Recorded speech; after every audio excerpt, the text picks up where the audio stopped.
mother-in-law, God rest their souls, and but they were great to me. They were very good. So good. Anyway, I got a great forecast. I like to hear that. Is that a nice transition? It is. It worked. Okay, it was smooth. It works for me. Anyway, we got a lot of sunshine here for this afternoon and for tomorrow, but we do have.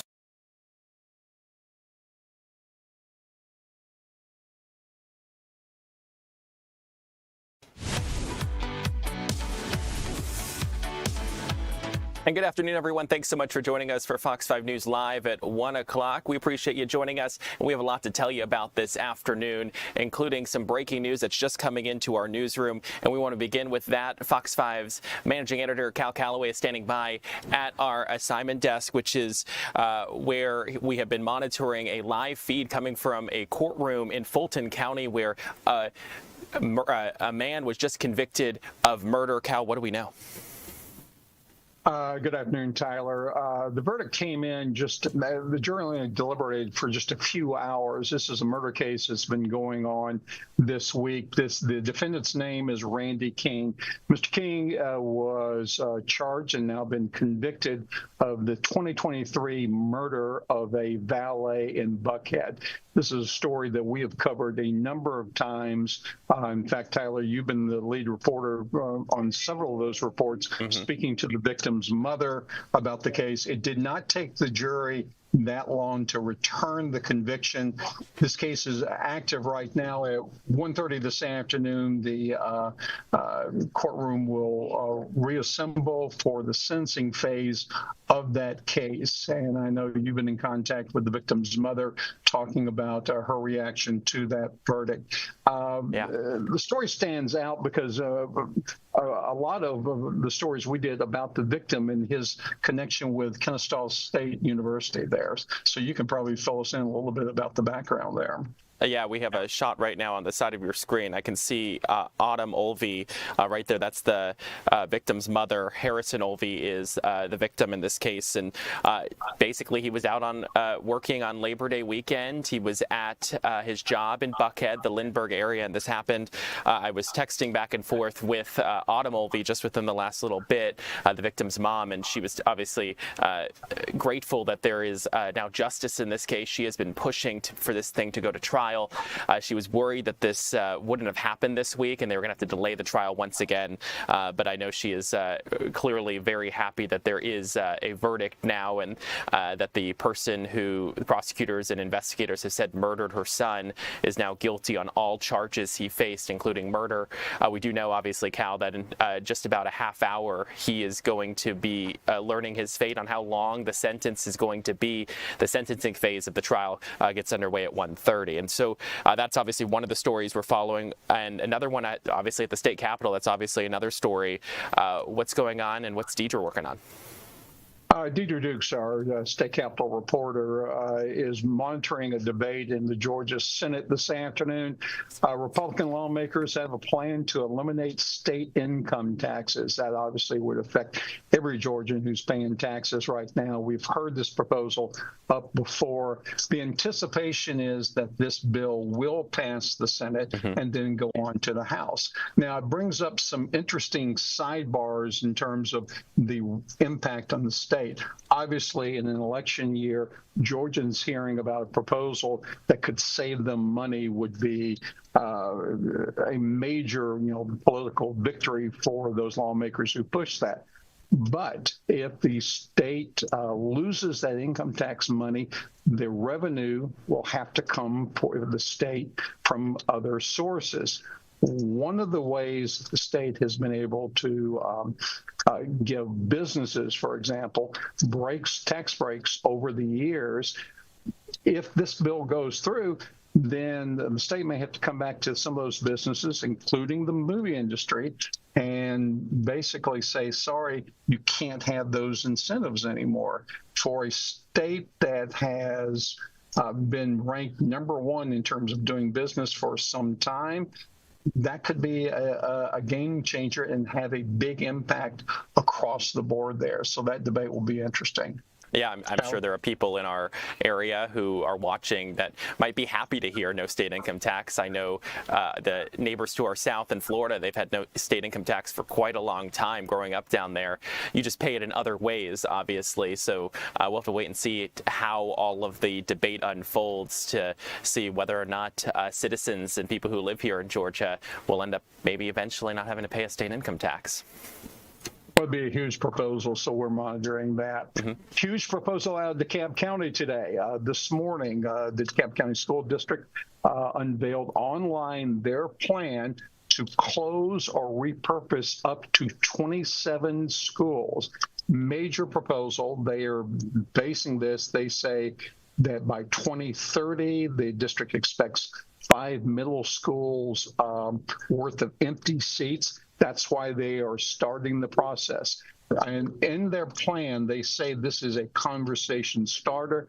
Nothing is decided. You can anticipate there is going to be huge reaction, especially by parents in those schools that could be closed or consolidated. I mentioned 27 schools. Here are the 3 high schools under this plan that would be eliminated: Cedar Grove, Lithonia, and Towers. From our reporting over the years and seeing in different school districts where there are plans to close schools, that always generates a lot of emotional debate. It's going to be interesting to see how this develops.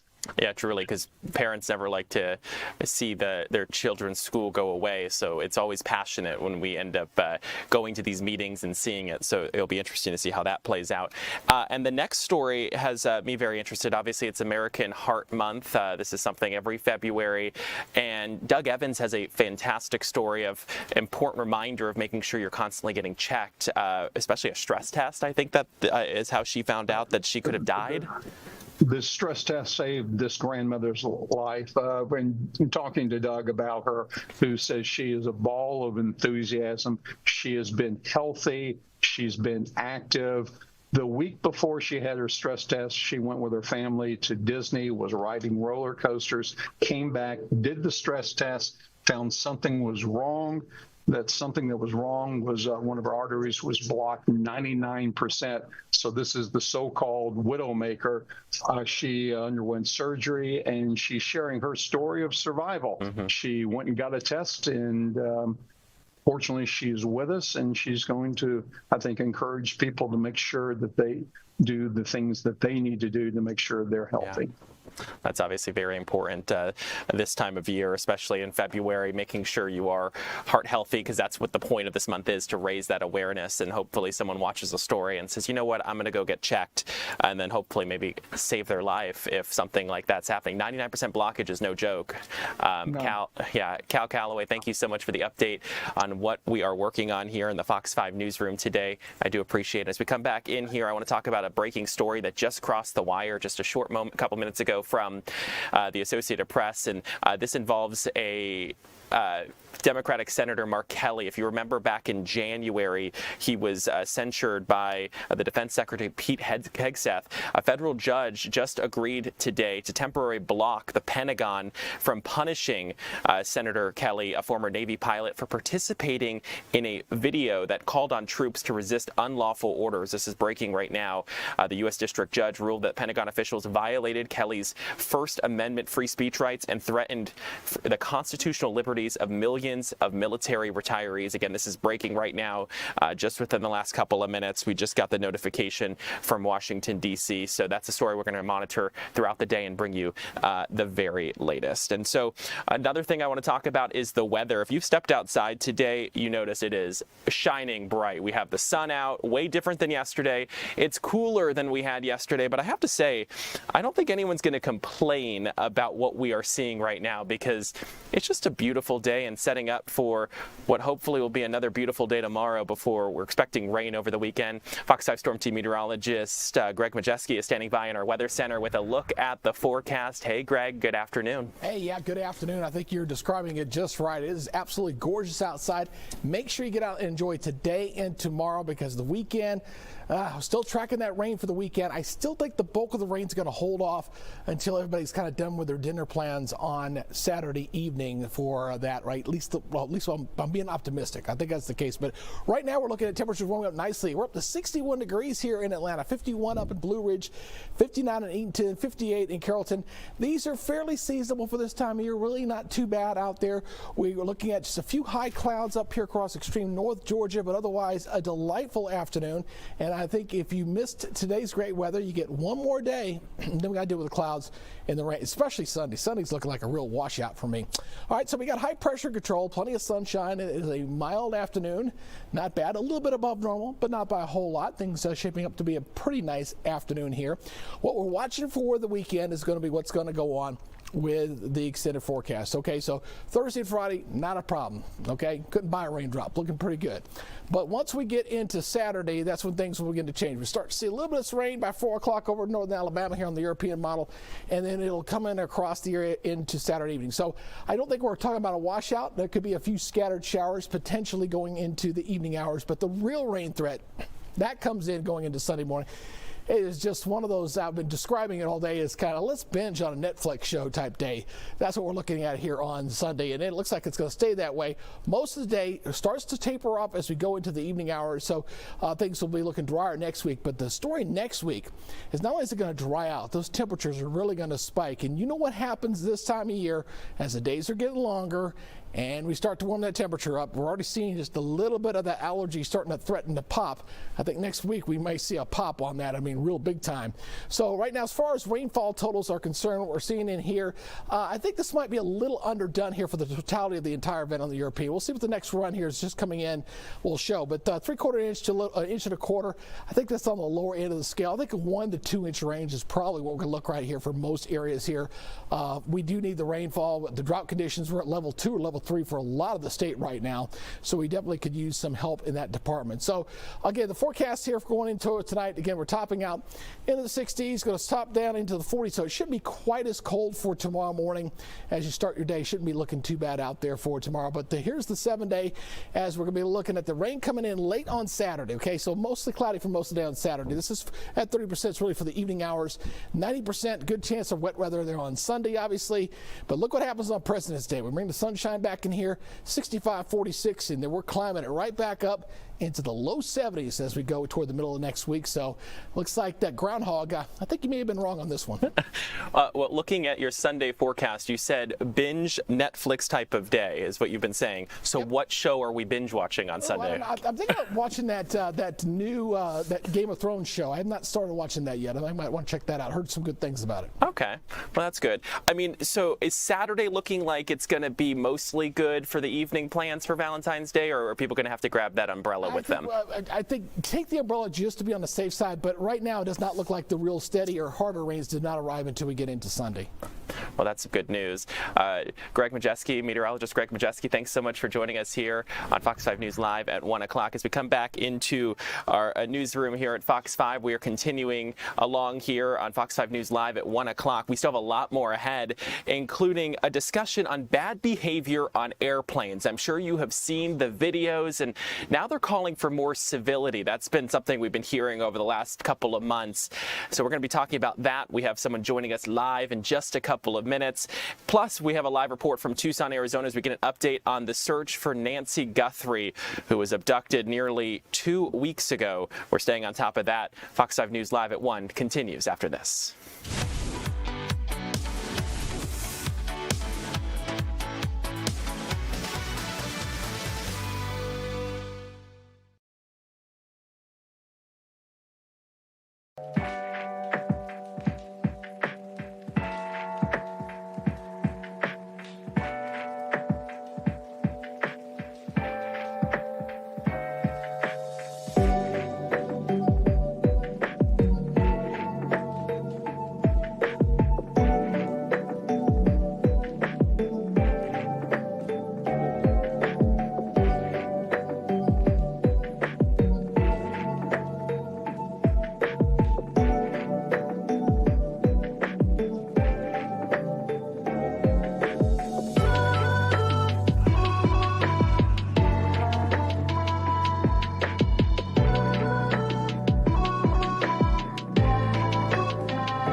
It is 1:15 on this Thursday afternoon. Thanks so much for sticking with us for Fox 5 News Live at 1 o'clock. We want to continue on with a topic that if you travel, you probably either heard about it or you've seen it yourself.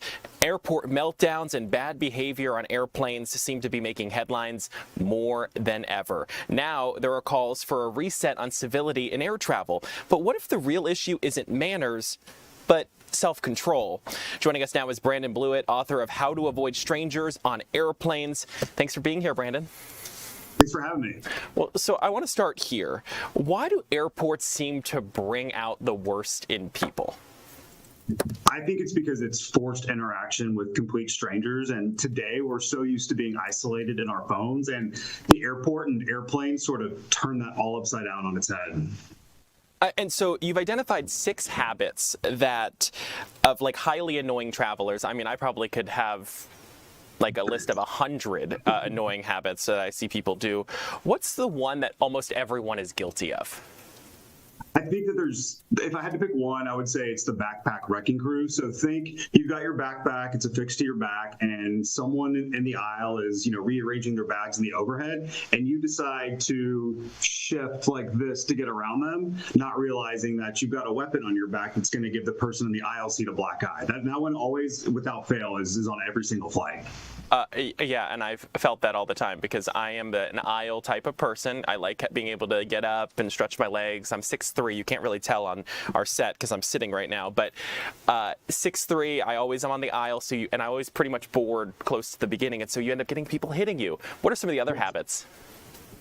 I'd say the conference call desk bully. We've all been around the person that is on their phone and they are taking a work call, and even if they're sitting in row 5, you can hear them back in row 36. You can maybe even send them a PowerPoint with talking points for their next meeting and the follow-ups they need to take with them. And then I think one that we can all agree is just a major nuisance is what I call the eager exiter. And this is the person that, look, I get it. The seatbelt sign goes off. You want to get up in the aisle or stand up and stretch your legs.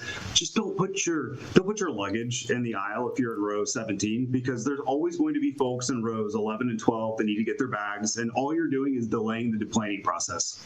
And what's funny for internationally when you travel like out of the country, it depends on the culture, because you do have people who do that in other countries. I don't see it as much here, but you do see it. But in other countries, it's like absolutely wild how everyone's like rushing to the exit door, and we haven't even put the jet bridge on yet.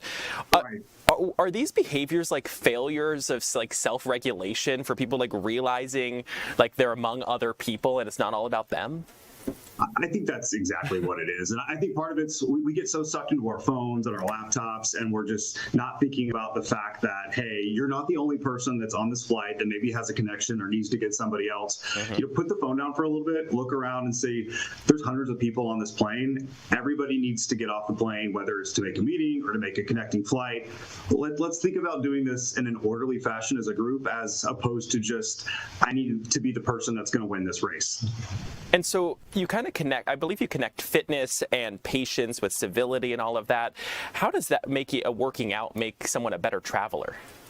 I'm going to get really scientific and quote Elle Woods from Legally Blonde when she says that exercise gives you endorphins, endorphins make you happy, and happy people don't kill their husbands. Now, obviously, we don't have to worry about the murder part here, but I think a lot of these behaviors where people go viral, if you're active and you're going to reset your mood, and that's going to make the experience more enjoyable for yourself, and then just by default for the other people around you.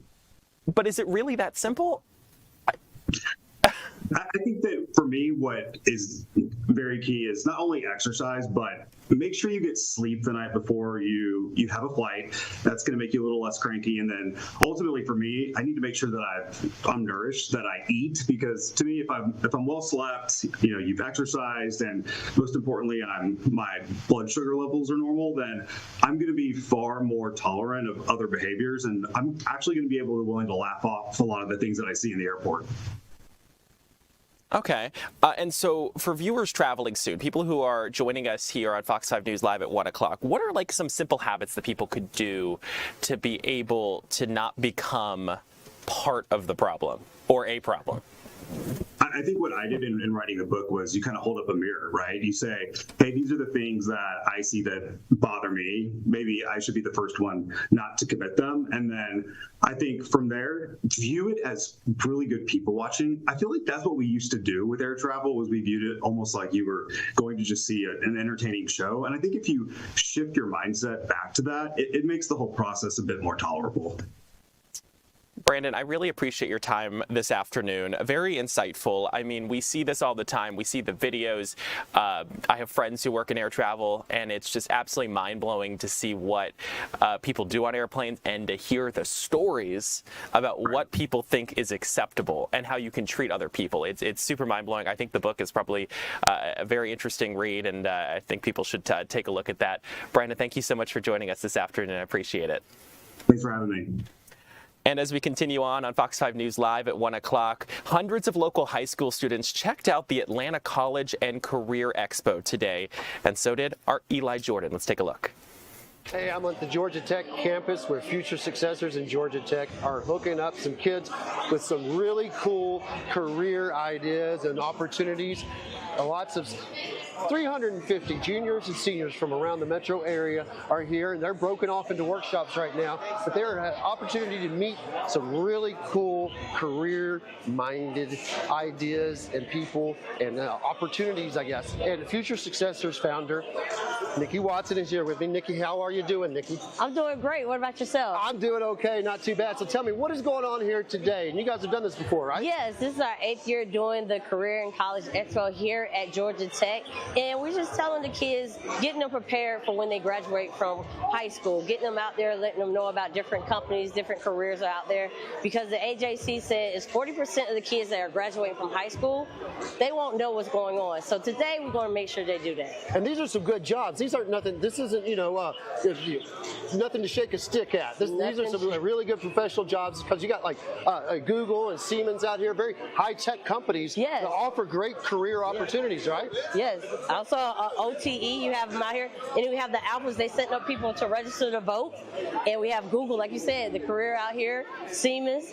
And also, too, another thing I thought was interesting, you're making sure that all these students have are getting their headshots today. Yes, headshots are so needed out there, especially for your LinkedIn profile when the business leaders come and see you are, and they do research on you. They want to make sure that you have that nice smile. And so what do you hope students will walk away with once they come here and meet with these potential careers, I guess?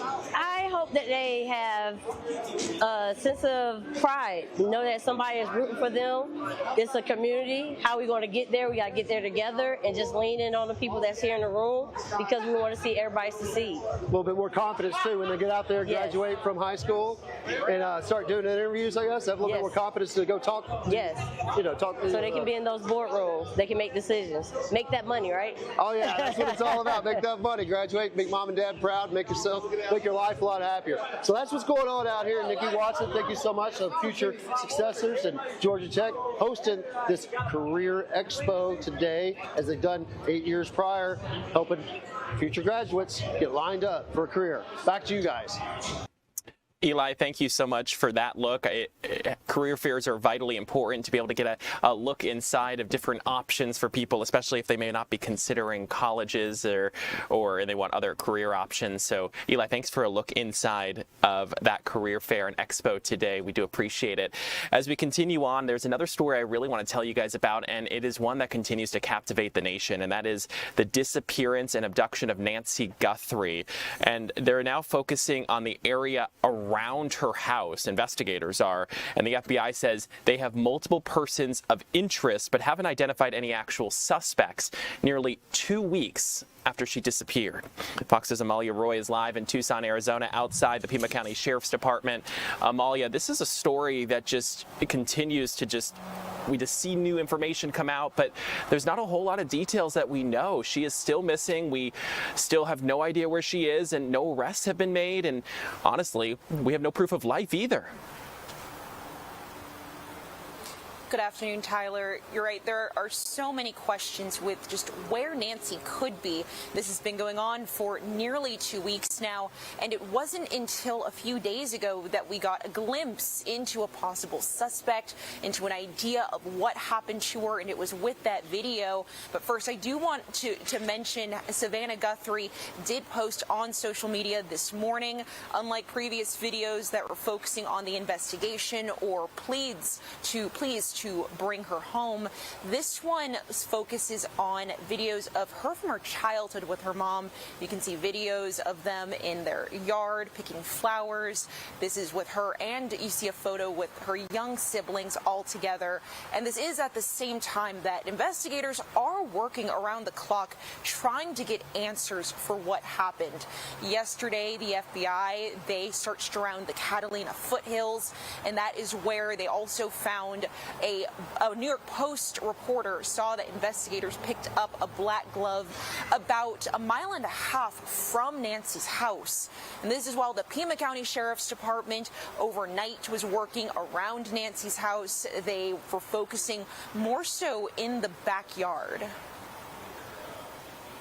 Look, when you start these investigations at a crime scene like this, you're going to start with the interior of concentric circles.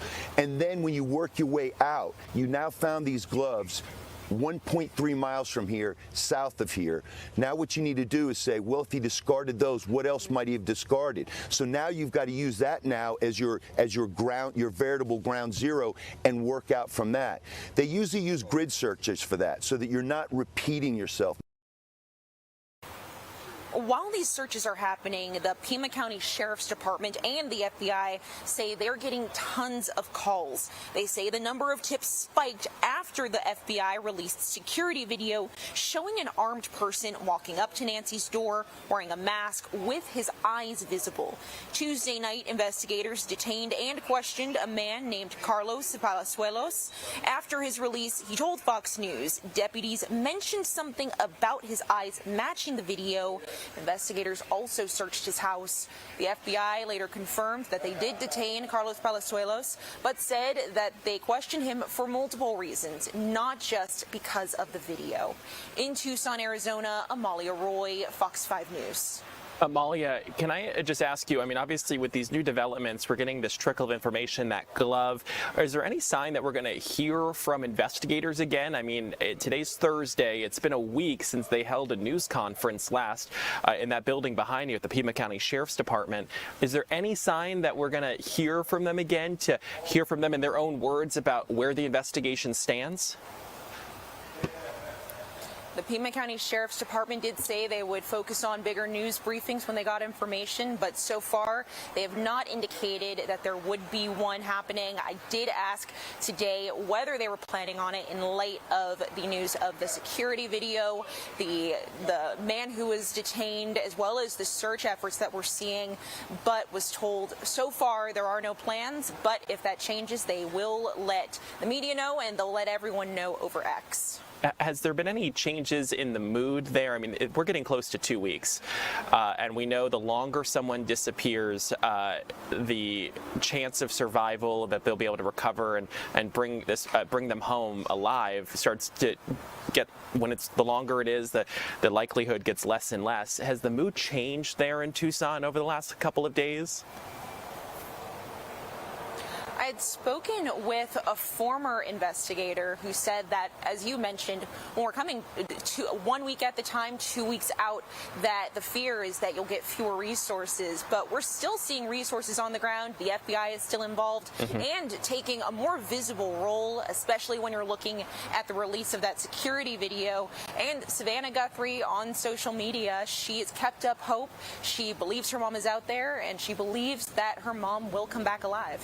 Yeah, Amalia, hopefully that is the case. Hopefully investigators, the FBI, the Pima County Sheriff's Department, all of them together can be able to make it possible to bring her home. Obviously, the Guthrie family is hoping for that, and there's a lot of people online saying that the same thing, that hopefully they can bring her back. Amalia, thank you so much for that update from Tucson. We do appreciate it.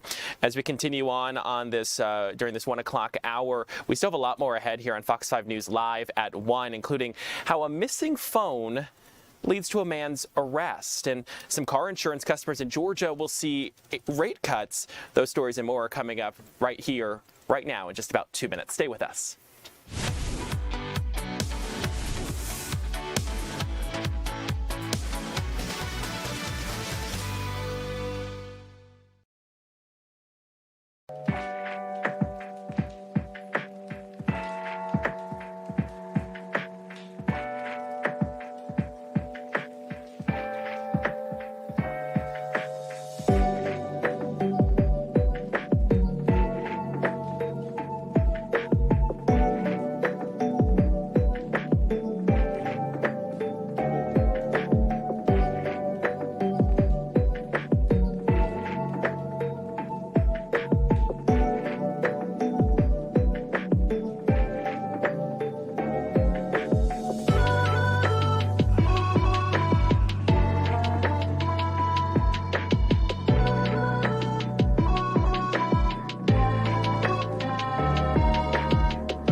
And welcome back. Thanks so much for sticking with us for Fox 5 News Live at 1 o'clock. We want to continue on with one of my favorite parts of this show every single day is checking in with a Fox 5 digital journalist, Sam Daniel, who is constantly monitoring our website and seeing what's trending and what you're clicking on.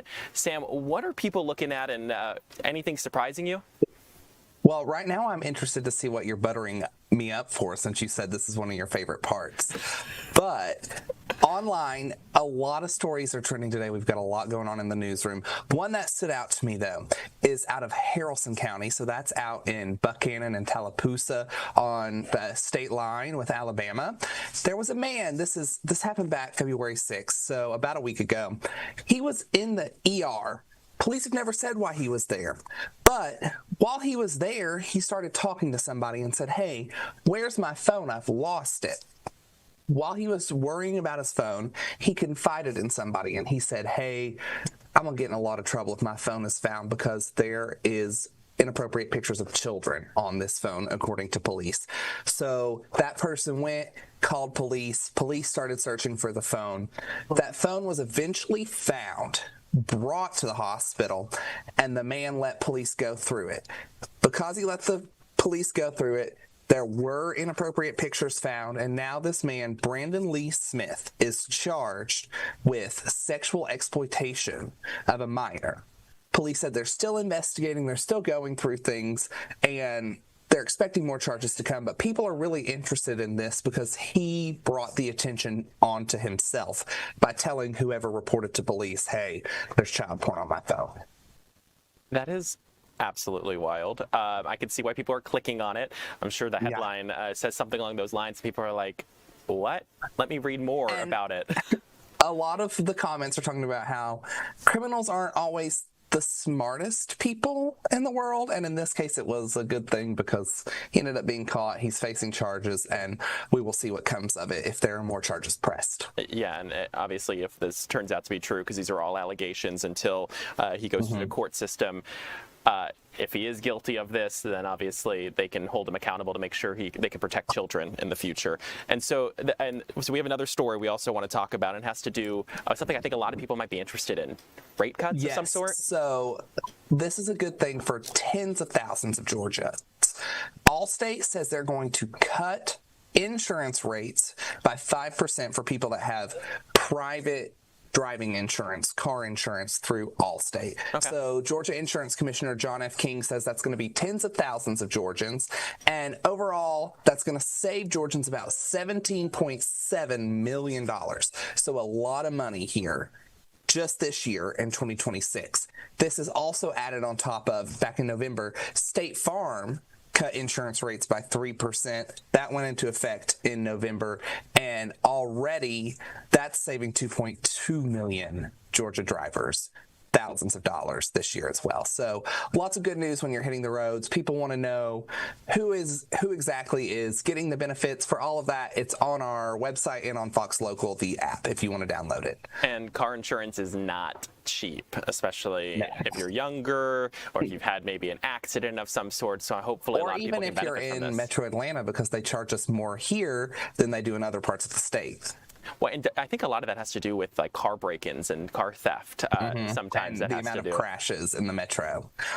I guess people aren't good drivers, I guess is what we're learning right now. You said it, not me. I think you said it the other day when you joined us here on Fox 5 News Live at 1. So another one, obviously Valentine's Day is coming up. People seem to be really interested in some of the events that we have going on. Yes, and if you have never checked out fox5atlanta.com or the Fox Local app, my co-producer, if you will, Joyce Lupiani, puts together amazing things to do list every single week. We have a whole section devoted to it. And she has one things to do out already, but she also just released a things to do Valentine's edition. So she's got dozens of things in there. We have all sorts of eating out, fun things to do. So I'm just going to talk about a couple that stood out to me. The first one, Tyler, we need to go sometime, a Thursday night in February. Brasserie Margot is actually they're calling it Girl Dinner Thursday, every single Thursday throughout the month, starting tonight. And so that comes with 4 oysters, a Caesar salad, or a salade Caesar, as they say it, to be fancy. You get unlimited house fries, that is what's speaking to me. Also, 2 martinis. All of that, the 2 martinis included, $35. That's a crazy good deal to me. Oysters, unlimited fries, and 2 martinis. And a salad. And $35 per person. That is not bad at all. 2 martinis per person? Yes. Okay. That does sound like a good deal. Crazy. They're also doing an afternoon tea this weekend, which sounded good to me because I like some of the bougie things in life. But maybe you want something sweet in your life. There's also Cinnaholic. It's doing Valentine's themed treats. So they're going to have chocolate covered strawberry cinnamon rolls. They're also going to have chocolate covered strawberries, Cinnabites, and Cinnabite platters serving 8 to 10 people available. So if you want to get that for like a Galentine's thing, or maybe you're just seeing your friends, that's good to do. You can order it last minute, 2 to 5 hours notice, just depending on the location. I feel like I should have ate before I came up here to start this 1 o'clock hour because I'm hungry now. I know. And there's one thing, if you're not looking for food, Muse Paint Bar is doing some fun Valentine's paint and sip experiences. Even if you're just a beginner, they're working with you so you can paint your dream lover. Okay. Interesting. Your dream lover. Okay. I'm going to check out the Fox 5 Atlanta website and also Fox Local to see some of this stuff. Sam Daniel, thank you so much for a look inside some of these Valentine's Day events that we're having across the metro and across North Georgia. We do appreciate it, and thanks for joining us this afternoon. As we continue on here on Fox 5 News Live at 1 o'clock, some of literature's greatest lovers will come to life in a unique theatrical experience this weekend. Fox 5's Paul Milliken got a preview. Well, look, everybody, if you do not have plans for Valentine's Day yet, you're welcome. We just made them for you. You need to be here at the Cigar Cellar in Kennesaw tonight all the way through Sunday for Elixir of Love. This is a live, immersive theatrical production in the coolest setting. Bezzy is the owner of the Cigar Cellar. I love it in here. What is sort of the vibe, do you think, of the Cigar Cellar? You know, when our founder, Eric Wilhelm, created this, he really was thinking about that New York, old-time Chicago feel. We wanted to bring that downtown Atlanta to Kennesaw, have something right here in our backyard. So it's really been an amazing experience for us. And it works out very well that you have a stage, because now you can do a show like this. So Elixir of Love is going to welcome folks in to see incredible love stories brought to life. And each of those stories is paired with a drink, right? Yes, it is. Yes, so we have 4 different cocktails to pair with our 4 different scenes from each one of those plays, ranging anywhere from like a really herbaceous floral gin cocktail all the way to a nice dark Kahlua bourbon, chocolate bitters. We've got a little bit of everything for all those different ranges of love and passion. How excited are you to host Elixir of Love? We are thrilled to have them here with Aaron and Greenlight Studios. We've been, we have that stage for our live music every Friday and Saturday, but in 2026 we really want to do something completely different, bring some new and exciting things to the cellar. Well, this is definitely different. And speaking of Aaron and Greenlight Studios, she's sitting right here. Happy Valentine's Day. Happy Valentine's Day. Yeah, and quickly for our viewers, again, explain to me what Greenlight Acting Studios is all about. So Greenlight Acting Studios is a premier training facility for Southeast actors. We offer classes, services, career consultation, business classes for actors, just really wanting to invest in the growth of Southeast artists. Yeah, and why did you want to create Elixir of Love?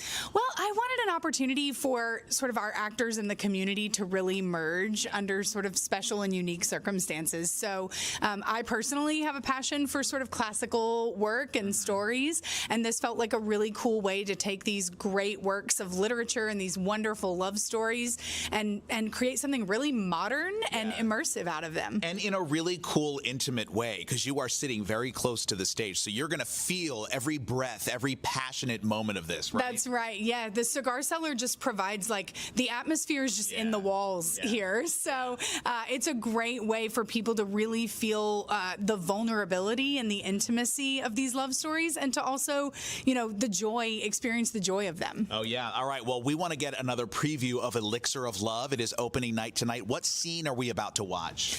We are about to watch a scene from Shakespeare's As You Like It. Oh, a true classic. So here is your first look at Elixir of Love. I do not think, sir, that your lady love requires any more of you than that your love prove steadfast. It is your consistency she will favor. I have loved her, consistently, steadfastly, but I'm feared. If I reveal my true self, she will not return my love. I understand. Oh, how could you?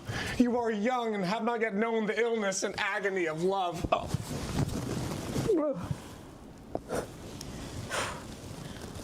Orlando, hear me now. No. I am she who thou hast long adored. Though I have worn the mask of Ganymede, I have listened to thy words, thy heart, thy very soul. All right, Ganymede, this is getting old. Thy love is not in vain, for I am thine, as thou art mine.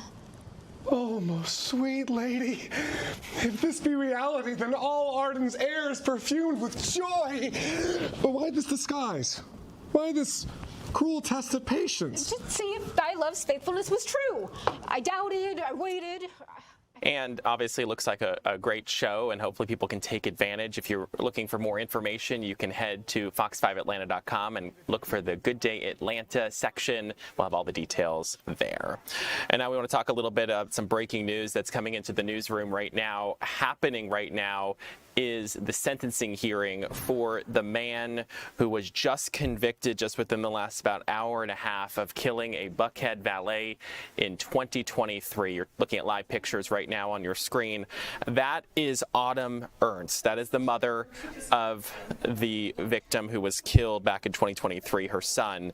And so she texted me a short time ago before she took the stand here for the sentencing hearing to get her viewpoint out there before the judge makes his decision decision. She said, quote, "It's bittersweet to say the least.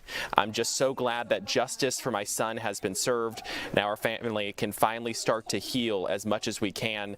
Nothing will ever replace Harrison being taken from us so violently and so unnecessarily." So she has been, for the last couple of years, I've been in contact with her doing stories about this court case as it progressed, and so now she's getting to speak her mind in front of the court as the man who has just been convicted of killing her son in 2023 is about to be sentenced. We're going to follow this, and we'll have the very latest coming up on Fox 5 News at 4, 5, and 6. As we continue on, we still have a lot more ahead here on Fox 5 News live at 1 o'clock, including we're taking a look in Coweta County. We're going to take you to a historic area that is getting an upgrade. We'll have that for you in just 2 minutes. Stay with us.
And welcome into Fox 5 News Live at 1 o'clock. We are continuing along. We want to take you to Daytona. A little earlier, I spoke to Chelsea Torres, who is live in, who was in Daytona Beach. Let's take a look. Welcome back. Thanks so much for sticking with us for Fox 5 News Live. I'm Tyler Fingert. We want to now take you to Daytona Beach, Florida. That's because thousands of fans are shifting into high gear ahead of NASCAR season. This Sunday, a sellout crowd will fill the Daytona International Speedway for the Great American Race, the Daytona 500. Fox's Chelsea Torres is live there. Chelsea, I can hear what sounds like all the practicing happening behind you. Yeah, you know, Tyler, it's so fun because this is part of that NASCAR fan experience where a lot of the fans are actually in those cars right now as they're going around this 2.5-mile trioval track. So pretty incredible for what a lot of them can do. But when we talk about the preps, Tyler, I mean, there's still so much that has to be done, and that has been done for the entire year. I'll tell you, I was talking to the president of Daytona, and he was saying that as soon as the checker flag raises and goes down from last year, that's when they start planning for this year. And it really is a full-on marathon for the operations crew as they're trying to prepare for what many call the greatest spectacle in racing. Things that they have been building and working on for a year, right? Since the day after the Daytona 500 last year, there's about 125 full-time employees that just focus on the racing facility itself, from all of the suites, the grandstands, into the infield. And that that goes for the track too. Experts manicure the pavement daily, and the steep 31-degree banks are designed to keep drivers pushing the gas pedal. But beyond the asphalt itself, Daytona's got doctors, firefighters, an aviation wing, and even meteorologists here on site. Everything in place, so fans only have to worry about the finish line. You start getting a month out, and you start getting that excitement that, oh man, we're going to Daytona again. And even though you've done it 8 times, it's always exciting to take off and do it again. We picked right back up where we were this time last year. You spend 4, 5, 6 days together, and around here you never meet a stranger. Yes. You spend all winter long watching football, and then NASCAR comes back to town, and it's race season again. And a lot of fans around here have that same sentiment. For the 11th year in a row, Daytona 500 will sell out the super speedway. More than 100,000 fans will be filling up this area on Sunday, as actually a lot of fans are still starting to come in now just for those different experiences. But also, Tyler, the one thing that I find really interesting is that this Daytona has also hit a history record. So the winner will win more than $31 million, the most ever that they've had for Daytona history. Tyler? Wow, $31 million. That is wild. The people you talked to, how long ago did they arrive? I mean, is this like a week-long thing for them? Pretty much. Actually, a lot of those fans that we talked to got here on Sunday. Some of them are, they said that they have a couple fans or a couple friends that are still trickling in throughout the week, but that's kind of the plan around here. You know, it's interesting because I've never been to Daytona before, and I thought, okay, I'll get in on Tuesday and kind of maybe start seeing some fans closer to the weekend. No, they have all their RVs set up. They are ready to go. They've already have everything laid out. They've already been partying. They've already been cooking a lot of food, and they're just ready for Daytona to kick off on Sunday. So Chelsea, obviously these fans have been there a while. I mean, what are they most excited about? This is the first race of the NASCAR season. So what are they telling you? Yeah, so a lot of fans that I've been talking to say that if there's one particular thing they're waiting for, it's really the last 15 minutes or so of the race itself. Sounds crazy, but they say that that's really when we talk about high gear, they really kick things into high gear, and that's those drivers, the teams, and that's really when you'll start seeing them kind of punch it and kick it to the metal. Not only that, though, but it's just the entire duration of them being here. They see a lot of their friends, they see their family, they've come in. This is kind of their Disney World. This is their Super Bowl when it comes to the NASCAR series. So for them, it's just being here in general with all of their friends and family. It's like a vacation for a lot of these fans, Tyler. Yeah. Chelsea Torres in Daytona Beach, Florida. Thank you for that and kind of the look inside the Daytona International Speedway. I've been there. I don't know if you've gotten to do this yet, but if you go walk on one of the curves, it is so steep. You can't even walk up. Maybe you want to do it when no one's actually racing around, though. I'll do that. Thank you. Chelsea, thank you. And as we continue on, I love these outfits and everything, but. And as we continue on here on Fox 5 News Live at 1 o'clock, I want to take you guys down to Noonan. A historic black neighborhood in downtown Noonan is set to receive a long overdue revival. Our Chris Rosenthal is live there with all the details. Hey, Chris.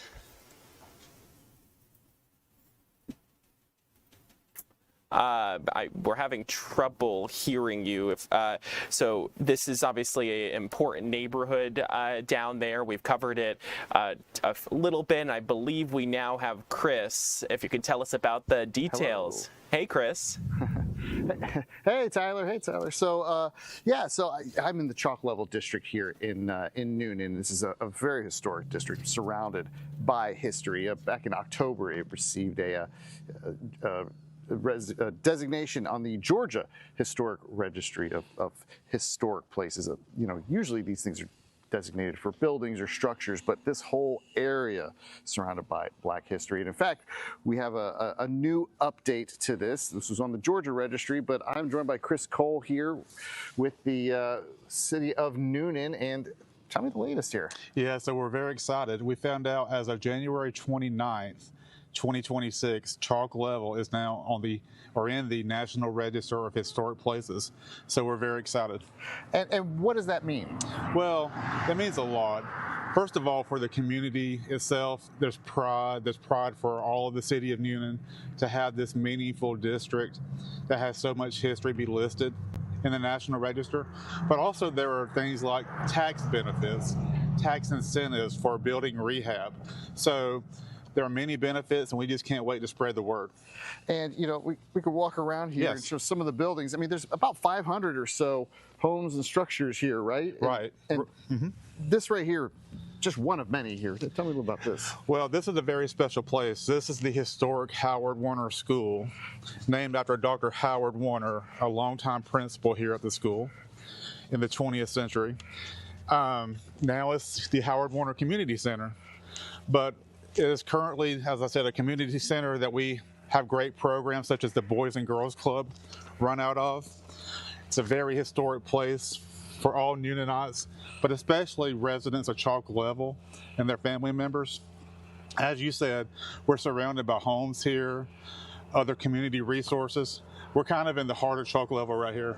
Yeah, I mean, one of the other areas, and we'll go there a little bit later, is the cemetery. Yes. Tell me a little bit about that one. Sure. So Farmer Street Cemetery, a very old historic cemetery. For sure, it was designated in this process as part of Chalk Level. It's not congruent or adjacent to Chalk Level, but because of the historical nature of it being put in place years ago, we brought this in at this time.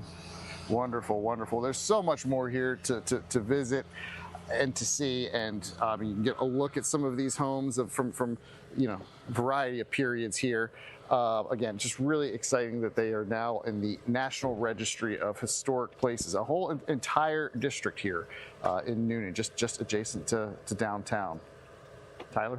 Chris, thank you so much for that look. We appreciate it. We're going to see you in the next couple of hours here on Fox 5 News Live. Thanks for joining us here at 1 o'clock. As we come back here into our studio, we want to talk about what's coming up on The Pulse, which is, again, I told you yesterday, I do love that show, and it's always entertaining. What are some of the topics today that we're going to be... Apparently you're not alone. The Pulse, a lot of people in our community are watching the show. We know that because we get ratings every day, and we can see that it's a really popular show. And it's a lot of fun to do because the four of us sit around and we banty about topics of the day. I have a personal question for you. Okay. All right? And just give me one or two things that you look for in a possible significant other, or looking down the road, somebody you would even consider marrying. One or two qualities. I think someone who's willing to be spontaneous. Okay, spontaneous, and throw out another one. Fun? Spontaneous and fun. I think that's fair. Well, according to Lending Tree, all right, they just did a survey that says a lot of people are considering marriage based on money, finances. Okay. All right. Are you in a good enough financial position for me to consider getting into a relationship with you or marrying you?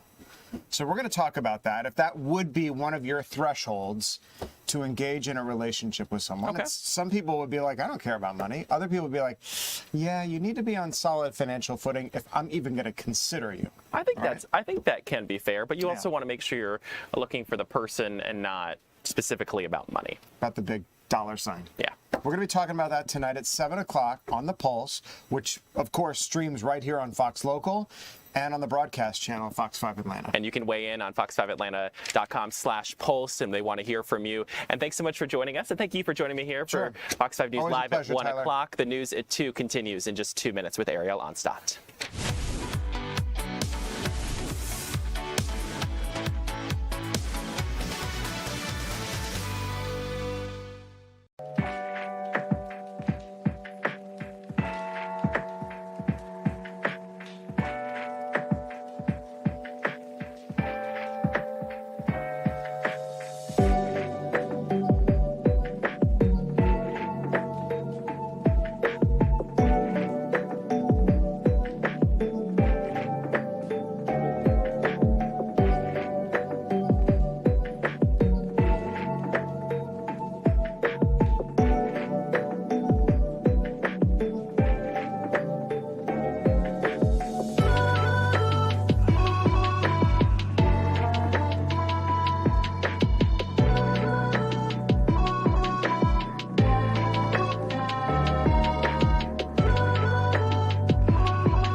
Welcome in, everyone. I'm Ariel Onstadt. Thanks so much for being here with me live at 2 o'clock. I want to start off with a story that we're following here in our newsroom, and it involves a man being found guilty on all counts related to the killing of a valet. Let's take a look.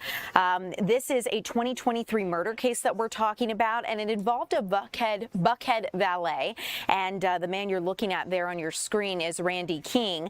Deliberations took place this morning in this case, and at this point we know that after a few hours, a verdict was rendered. Now, sentencing is going to happen around this afternoon. It looks like it might already be happening at this time. So we're going to continue to keep you updated as we learn any new information. But Randy King was found guilty on all counts of the 2023 shooting death of Harrison Olvey. Prosecutors say Olvey was shot while trying to stop a car break-in outside of a Buckhead nightclub. Olvey later died at Grady Memorial Hospital, and King had pled not guilty. But this is a case we're going to continue to follow as it goes through the legal process, especially as he is sentenced today. But at the end of the day, keep in mind some of the details in this case included the fact that prosecutors say Olvey, a valet attendant, tried to stop this crime near Piedmont and Lindbergh Drive, and he tried to stop several men, including King, from breaking into a vehicle. So again, we'll keep you updated on this one. But in the meantime, I want to continue with some other news we're following here in the Fox 5 newsroom. And it deals with a shooting that happened at a shopping center here in DeKalb. And I want to get out to our Eric Perry, who's been following this story. Eric, I understand a woman has tragically died. Yeah, a woman is dead. Another woman who's 23 years old behind bars facing charges. I'm going to move out the way. The scene is clear. This happened last night. But, you know, whenever you go out to a scene like this, you can always tell where it happened. A lot of times the paramedics and investigators, they leave their gloves here. In fact, probably about 10 minutes ago, we saw DeKalb County police officers come back out to this area. They looked like they got out of their car, but then at some point they got back inside. Let's get you to some video of what we know today that we didn't know last night. 23-year-old Zambria Arrington arrested facing murder charges in the death of 33-year-old Precious Jones. This is the Memorial Bend Shopping Center. Very busy here. You have big name stores like Ross and Rainbow, DTLR, Foot Locker. There's an IHOP here, and it's a long, very busy Memorial Drive here. Last night, Skyfox 5 flew over the scene. It looks like they were focusing on some sort of a car, which is right here by this sign. We can see some splatters of blood out here today, so we know we're unfortunately in the right direction. But police, they say they don't believe this is domestic, so we're not sure the women knew each other or not. Sounds like they might have been strangers. Not sure what led up to this shooting, but we did talk to some people today just about their shock. You know, again, a lot of people getting off work when this happened. A very busy intersection and very busy corridor here in DeKalb County, not too far from the jail. Take a listen to one woman we talked with. Her name is Linda. Everybody needs to be brought to justice because that don't make no sense. I mean, men do it, I know, and women, but normally it's a woman and a man or something like that. But when you hear like two women, you'd be like, what is going on with these girls? I don't know. Yeah, a lot of people say they don't feel unsafe because police, again, they believe some sort of an argument led to the gunfire out here, and we did see some police cars throughout the day again. Police also believing that someone else might be involved in this. They're not ruling out a second suspect.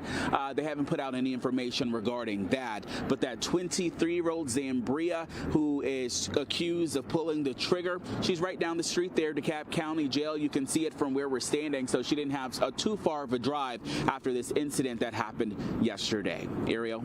Eric, just a tragic situation, and I know so many of these shootings that we unfortunately cover do originate from someone being targeted by someone else or from a dispute, but we know all too well that bystanders can get caught up in this, and it doesn't take much for someone who had nothing to do with this to also be hurt. So really upsetting that someone had to lose their life, but I guess I'm thankful that no one else was hurt.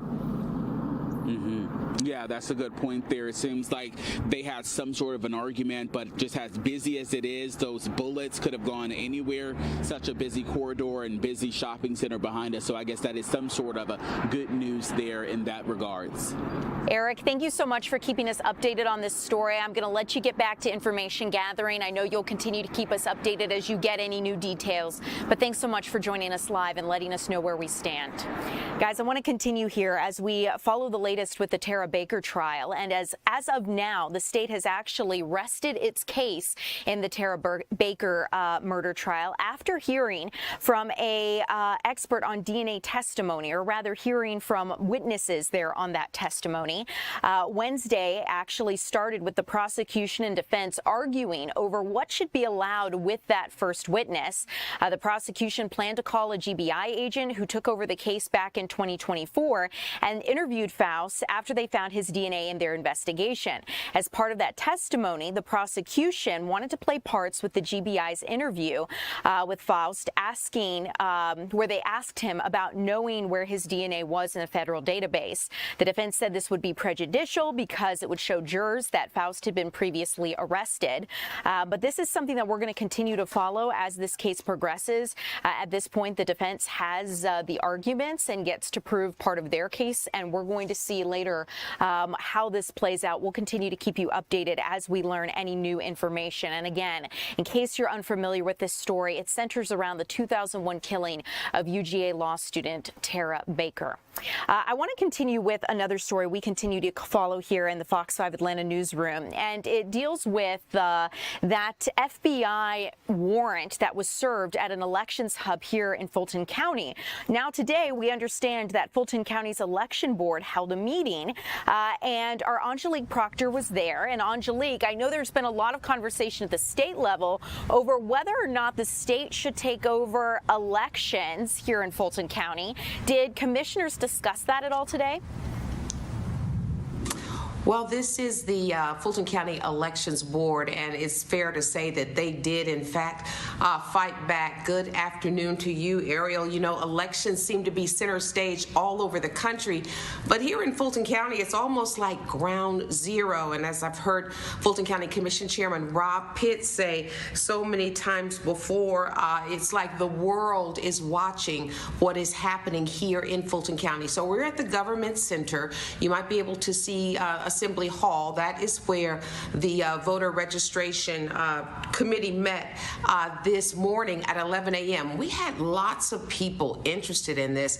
More than 20 speakers going through public comment, expressing their views today, telling the Board of Registration and Elections exactly how they feel about the raid and what has been happening here. Now, we did have several speakers who said they actually support the FBI coming in and removing the 700 boxes. They went on to say that they are distrustful of Fulton County and how they have been operating elections, and that their hope is that something will soon change. But we also had a lot of speakers who said that they came here to support this elections board and that they thought that they were doing a very good job, and they talked about the integrity that they say they are using, as well as transparency and a lot of professionalism.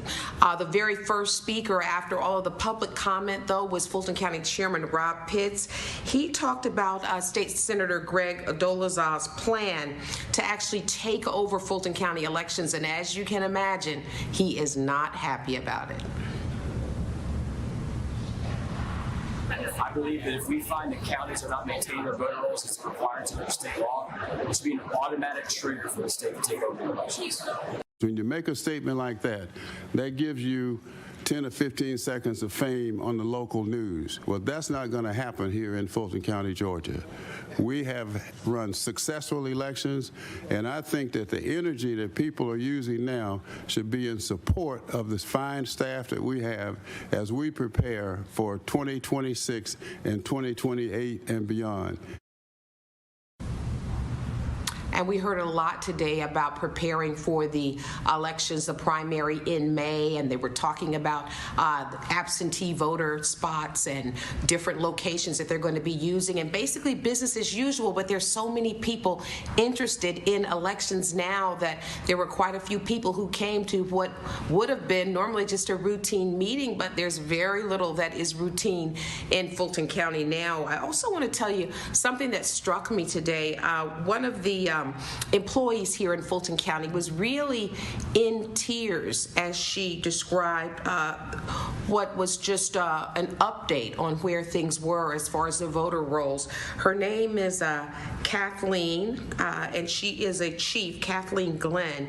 I want you to take a listen to Miss Catherine Glenn as she talked about how she's been carrying out her job, and clearly she feels like she is under siege.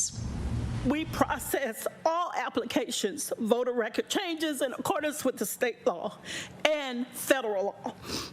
As new tools and technologies are introduced to assist in maintaining the voter rolls, we welcome them as additional support in carrying out our responsibilities. We take seriously the laws governing the addition and removal of voters with professionalism, accuracy, and integrity. And it was quite striking to hear her voice cracking, and as she literally wiped away tears giving her report. This is very serious business in Fulton County. The stakes could not have been higher, and we still are not clear as to when and if the state will attempt to take over, but we heard from Chairman Pitts today that he thinks that is what this is all about. So we will continue to follow this issue. Ariel. Angelique, I so appreciate the conversation because, you know, like you pointed out, very little is routine about what's happening in our county, state, and local meetings these days. You know, I think so often we might take for granted the fact that local government or county government can be dry, but this situation is really making people, I think, get a lot more involved in their elections process and try to get a better understanding of it. Did you get that sense from how many people showed up there today? Oh, there is definitely gravity in this, the whole elections issue, and there are more and more people who are watching and who have opinions and who are coming out and engaging themselves. And so, as Chairman Pitts says, the world is watching, Fulton County is watching, the state is watching, and under the Gold Dome, they're talking about Fulton County, it seems, almost every day. And so they talked a lot about a lot of the pending state bills that they are watching to try to see what the direction will be or what might happen next here in Fulton County. So definitely a whole lot of people are interested. Angelique, thank you so much for your reporting, and I also appreciate you distinguishing between the Fulton County Board of Elections and Board of Commissioners, not to get those confused, because I think for people watching, they see Chairman Pitts and might think, okay, Board of Commissioners, and yes, they work together, but it's not the same process. So good to understand that. Angelique, thanks so much. That's correct, Ariel. Awesome. I'll let you get back to information gathering, Angelique. We'll touch base with you again as you get new information. As we continue, you guys, I'd like to move here nationally and take a look at what's happening on Capitol Hill, because at this point, the Department of Homeland Security is going to run out of funding tomorrow if lawmakers don't come to an agreement. I want to explain what's at stake here with this situation, because lawmakers are facing this tough deadline as they've gotten back to work this week. And it's possible we could see some sort of short-term off-ramp here, but it's expected that any deal is going to take more time to come to an agreement, and more time is one thing lawmakers just simply do not have. Democrats are dug in when it comes to immigration enforcement. They don't want face masks on immigration agents, and this includes, of course, ICE as well as Border Patrol agents, and that's a non-starter for Republicans who really feel like this would jeopardize agents' safety, and they're pressing for a short-term funding extension, also called called a continuing resolution, or a CR. At a congressional hearing yesterday, the vice commandant of the Coast Guard actually warned lawmakers that a shutdown would have impacts beyond immigration to law enforcement, talking about TSA, FEMA, and training for Coast Guard pilots, air crews, and boat crews, saying that any kind of shutdown would affect their mission readiness. Even a short-term extension is going to be difficult. Senate Minority Leader Chuck Schumer says Democrats are not going to support any short-term funding. I also want to keep you updated as it relates to Capitol Hill, the latest with the Jeffrey Epstein files and what continues to play out with the saga there. Because if you watched on Capitol Hill yesterday, you know that Attorney General Pam Bondi exchanged fiery words with lawmakers, with the House Oversight Committee there. And she actually says that the Justice Department will investigate any case involving any victim that comes to the that involves any probe relating to Jeffrey Epstein. A heated showdown did unfold between her and lawmakers. She answered nonstop questions about the government's handling of the Epstein investigation. And for 5 hours, this really unfolded over 5 hours, lawmakers and Bondi went back and forth. Democrats wanted Bondi to apologize to some of the Epstein victims for not indicting anyone tied to Epstein's crimes in her first year as head of the Justice Department. Bondi says those lawmakers are playing politics. She said that none of the same lawmakers asked for Merrick Garland, previous Attorney General, to do anything about Epstein, and she pointed out that the White House and her administration has worked to help release millions of pages of documents. However, Kentucky Republican Thomas Massey, he wrote the law compelling the release of the Epstein files. He says the FBI initially redacted the name of former Victoria's Secret CEO Les Wexner, who the Bureau previously called an Epstein co-conspirator, and he was pressing Bondi on this, asking why some co-conspirator names were redacted. Republicans used the hearing to applaud the Trump administration's crackdown on violent crime and were working to redirect the conversation at points away from Epstein. But still, the questions kept coming back to Epstein. Bondi did share a rare bipartisan moment with a California Democrat, Eric Swalwell, basically agreeing to investigate any and all threats against members of Congress in today's volatile political times. But Pam Bondi did tell the Epstein survivors in the room she is sorry for the abuse they've suffered, and if they have information that needs to be investigated, they should contact the FBI. So this is a situation we're going to continue as it unfolds on Capitol Hill. But I'd like to continue talking about immigration here because we're learning more information about confidential taxpayer information that was improperly shared with the Department of Homeland Security. Thousands of taxpayers' confidential information, to be exact, was improperly shared. A court filing on Wednesday alleges this. The IRS Chief Risk and Control Officer says the agency mistakenly shared personal information on immigrant taxpayers with DHS. It was part of an agreement between the two agencies last spring. You may have remembered some reporting on this. That agreement did allow the IRS to share information on identities requested by Immigrations and Customs Enforcement in an effort to deport people in the United States illegally. However, the IRS says that it only verified 47,000 of the more than 1 million names requested. And the court filing also says that less than 5% of those individuals that ICE gave additional information, potentially violating privacy rules. The IRS says the Treasury alerted DHS of this error and asked for the agency's help in taking steps to correct this. The agreement set off litigation between the federal government and advocacy groups and was eventually blocked by a federal court in November. As we continue here, one thing to keep in mind is that the immigration crackdown enforcement effort that's been happening in Minnesota is now set to end. Border Czar Tom Homan has announced that this is going to be coming to an end there, saying that Operation Metro Surge was a success. He touted the unprecedented levels of coordination with state and local law enforcement and says the cooperation with state and local leaders has led to Minnesota being less of a sanctuary state. Go ahead and take a listen. I have proposed, and President Trump has concurred, that this surge operation conclude. A significant drawdown has already been underway this week and will continue to the next week. As a result of this surge operation, we have greatly reduced the number of targets for enforcement action.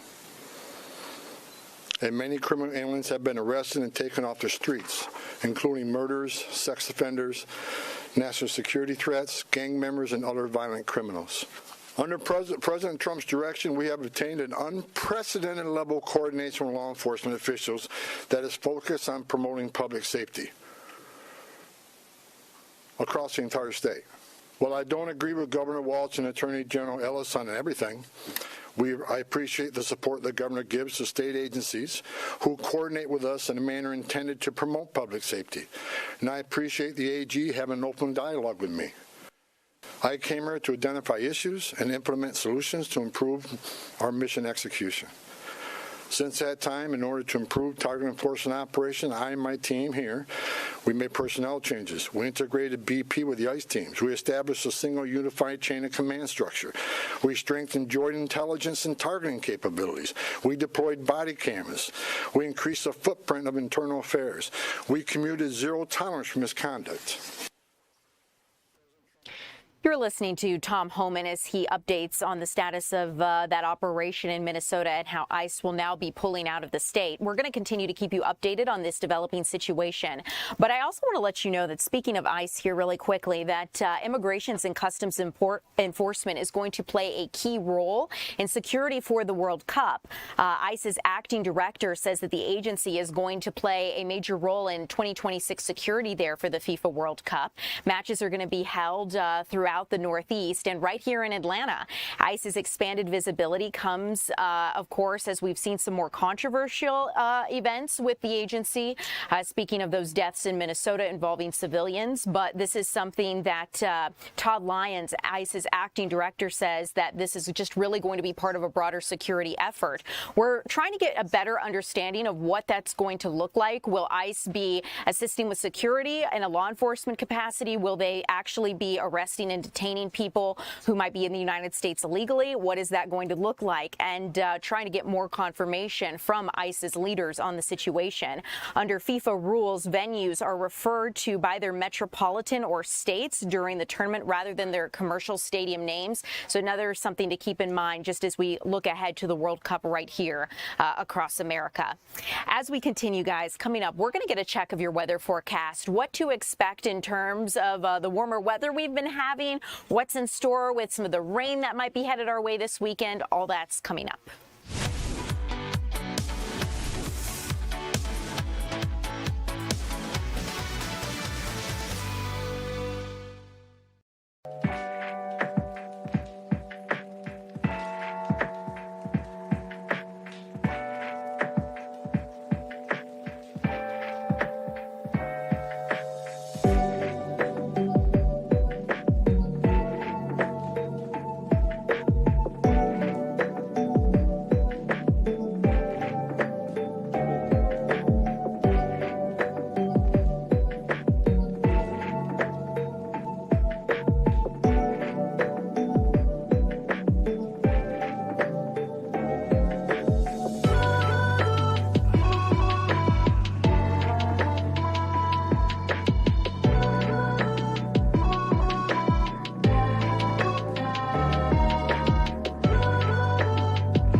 Welcome in, everyone. I'm Ariel Onstad here with meteorologist Greg Majeski. Greg, great to see you. Good to see you. So what's this I hear about rain for Valentine's weekend? Well, we've been tracking this all week. It's like, it's like trying to fine tune a watch. You're trying to narrow it down.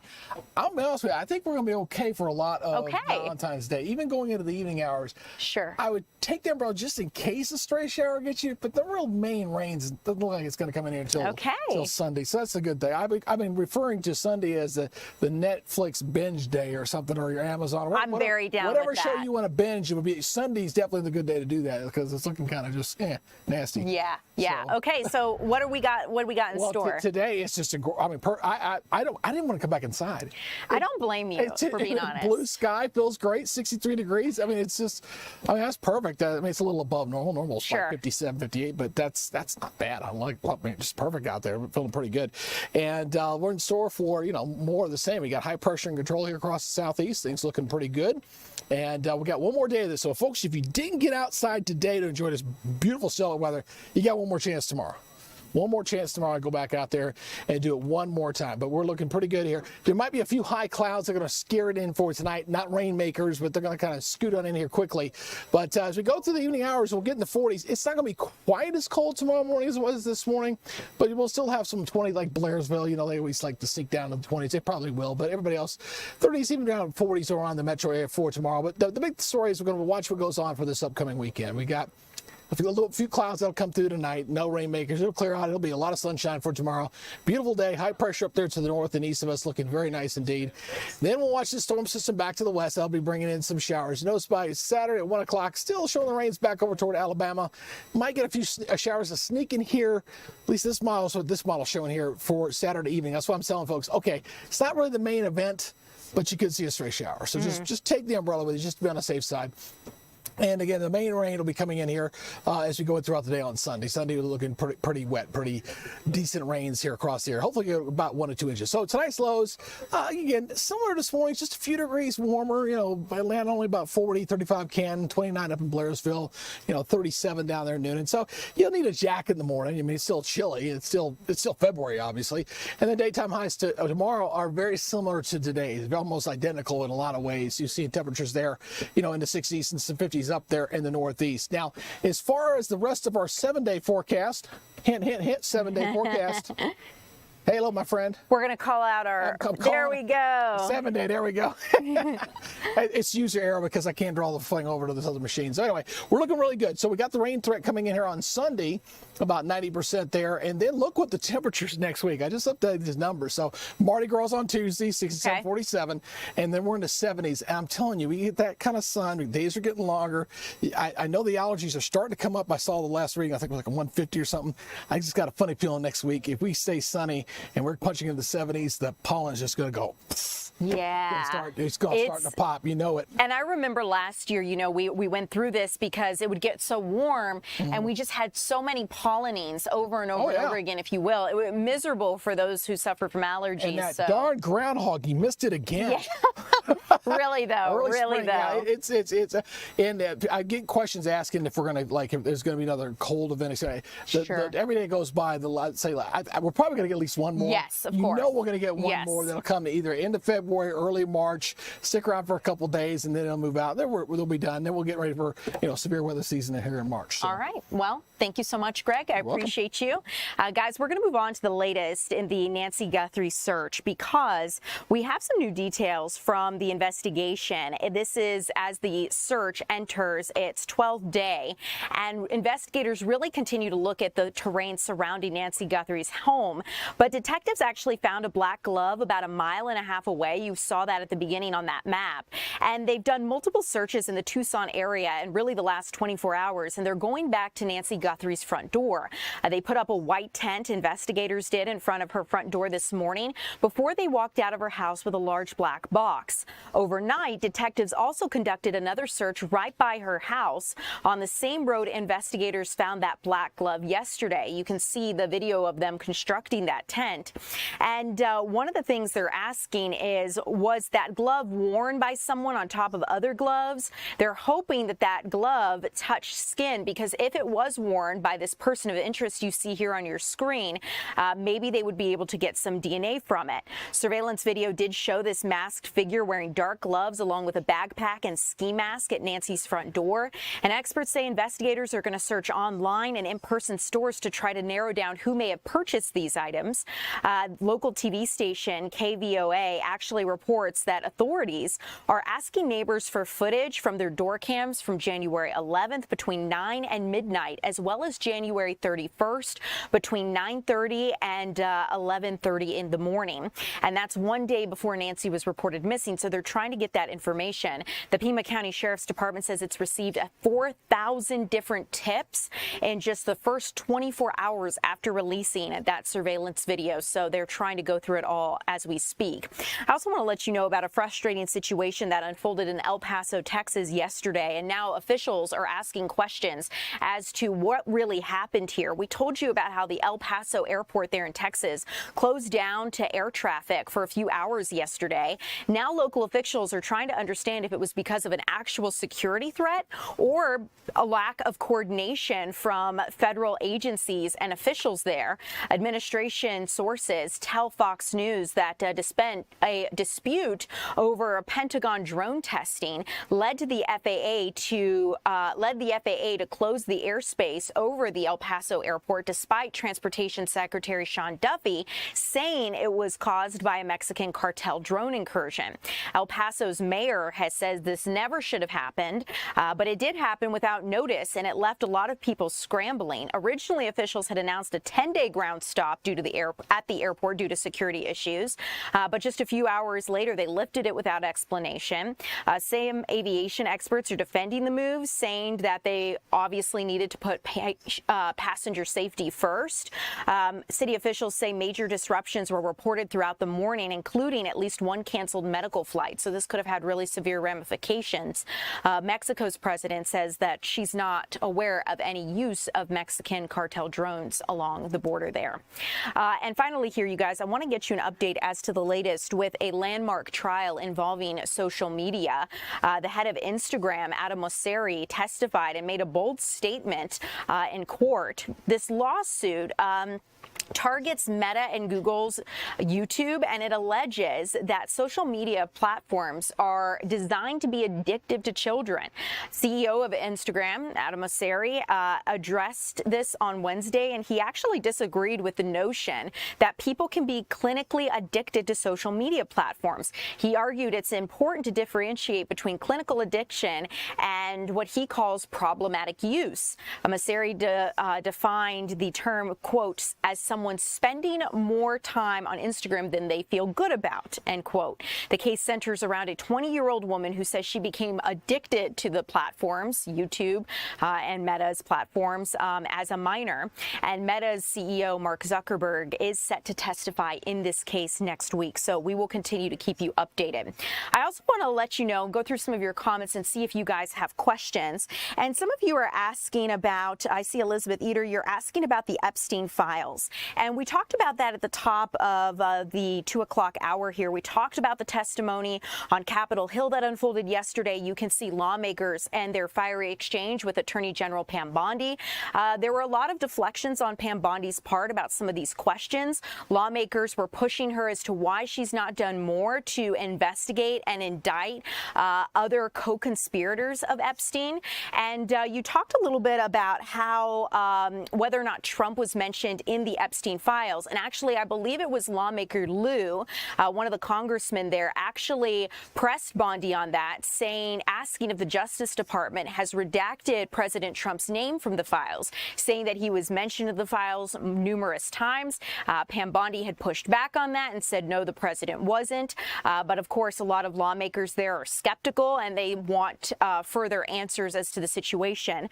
So we're going to continue to keep you updated as we learn any new information. But truthfully, that's what unfolded in that 5-hour hearing that happened on Capitol Hill yesterday. And And for some people, it was a little frustrating to watch because they didn't feel like they got some of the answers they wanted, but rather this heated exchange between Pam Bondi and other lawmakers. So as we get more information, we'll continue to keep you updated. But as of right now, the latest is that, according to Pam Bondi, if survivors have information that they feel needs to be investigated, they need to take it to the FBI, and the Justice Department will investigate. That's what Pam Bondi said, so we'll keep you updated if we hear any survivors or others say that is not happening. Coming up, you guys, I want to take you out to Newnan, where our Chris Rosenthal is introducing us to a historic district and how it's going to get some much-needed revitalization. That's coming up.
Welcome in, everyone. I'm Ariel Onstadt. Thanks so much for being here live with us as we talk about news that's happening right here in the Atlanta area and, of course, nationally. There's always a lot going on, and it's a pleasure to be here with you speaking about it all. So here we know February is National Heart Health Month, and we've got a story that really underscores the need for people to keep up with regular heart screenings and tests, especially women.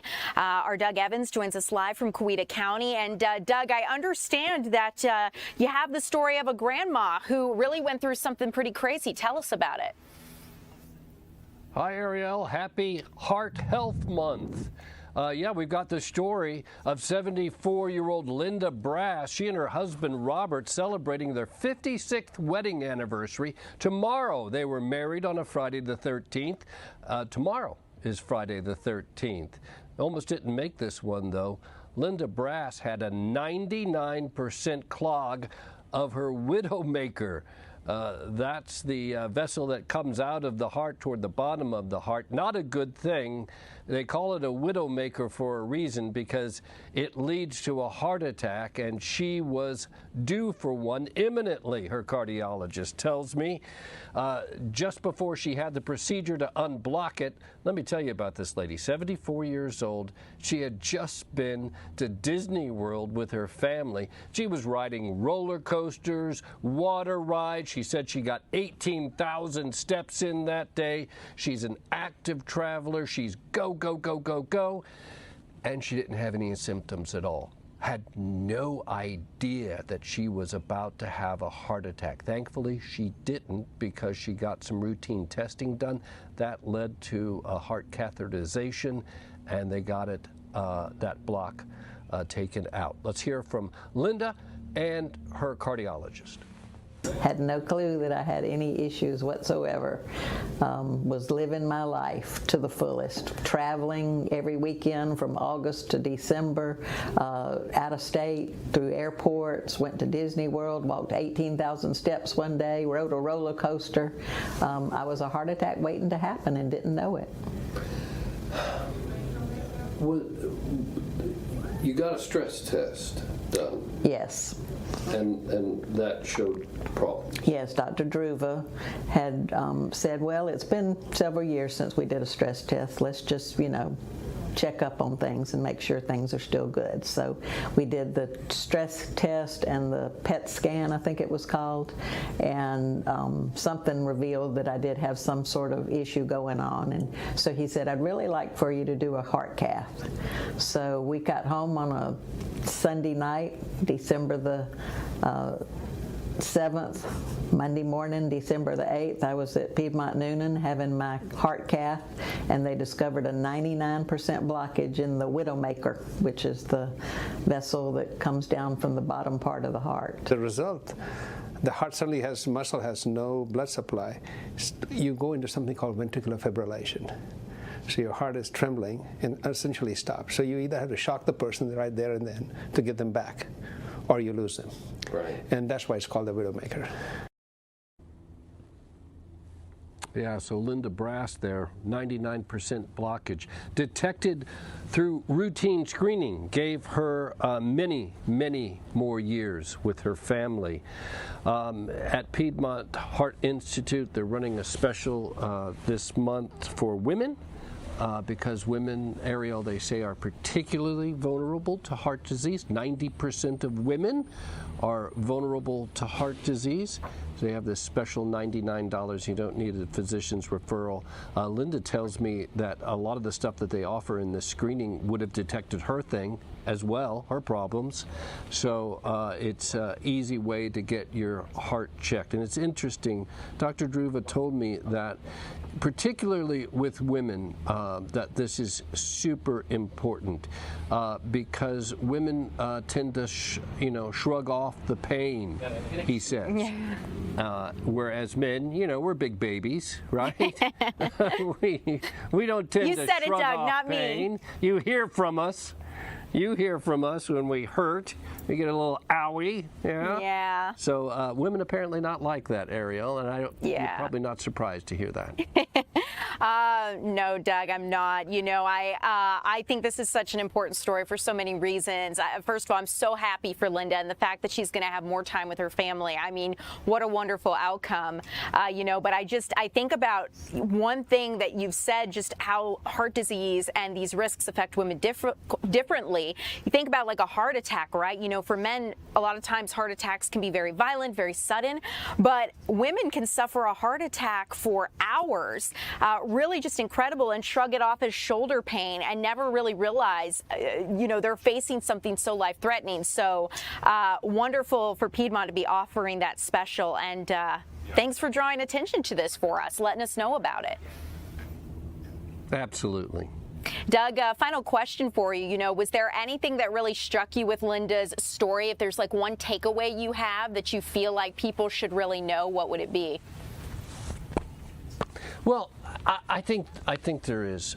First of all, I'm impressed that she's 74 years old. She's so active and she loves life, man. She is a goer, right?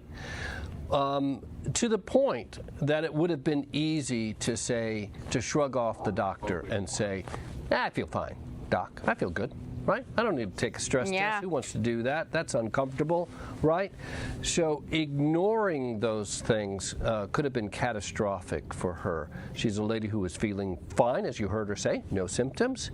So don't put those tests off. They're important for a reason. They are, Doug. Oh, I liked something she said. Wait a minute. She said something that I liked, that I just remembered. She said, her Sunday school teacher, she said, says this: let your test be your testimony. Yes. Let your mess be your message. I love those. Doug, I so agree. This is a great way to remember we need to, even though we may be healthy, even though we may think everything's okay, regular screenings, regular checkups, they are life-saving. And before I let you go, Doug, we're chuckling back here in the newsroom. Over your shoulder, we're curious if these dogs belong to you. They do, as a matter of fact. I'm in my backyard streaming right now, wrapped up at Piedmont Hospital earlier. I love it. Reporting to you from home base this afternoon. That's who do we have back there? Oh, that's my daughter's dog, Candler, and my dog, Winnie. So, okay, cute. Yeah, they're keeping quiet for you at least. Well, you know what? They said he's on the news. We better be on our best behavior, you know? Yeah.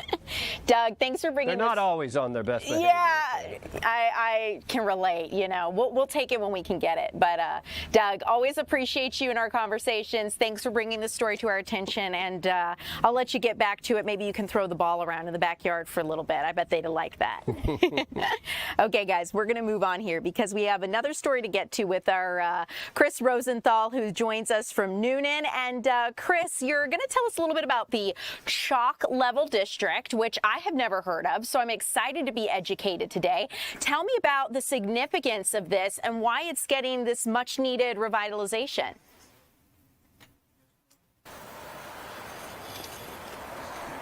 It's here in Noonan. This is a historic area, historic African American area. You know, after slavery, this area really became very self-sufficient. This African American community. They had hospitals and schools.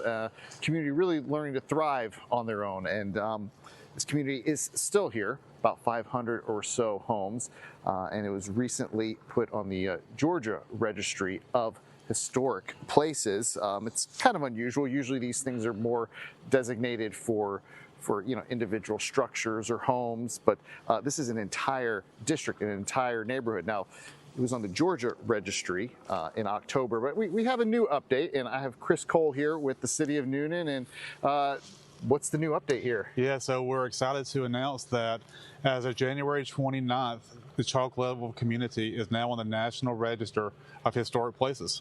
And what does that mean? Right, so it means a lot. There's a great sense of pride here. It recognizes the years of history, all the individual efforts that have gone into this great community, all the family histories, not only pride, but also tangible things like tax incentives for eligible projects as well. So we're very excited. We're very elated with the city. Yeah, because people still live here. We're in an area where people don't live here.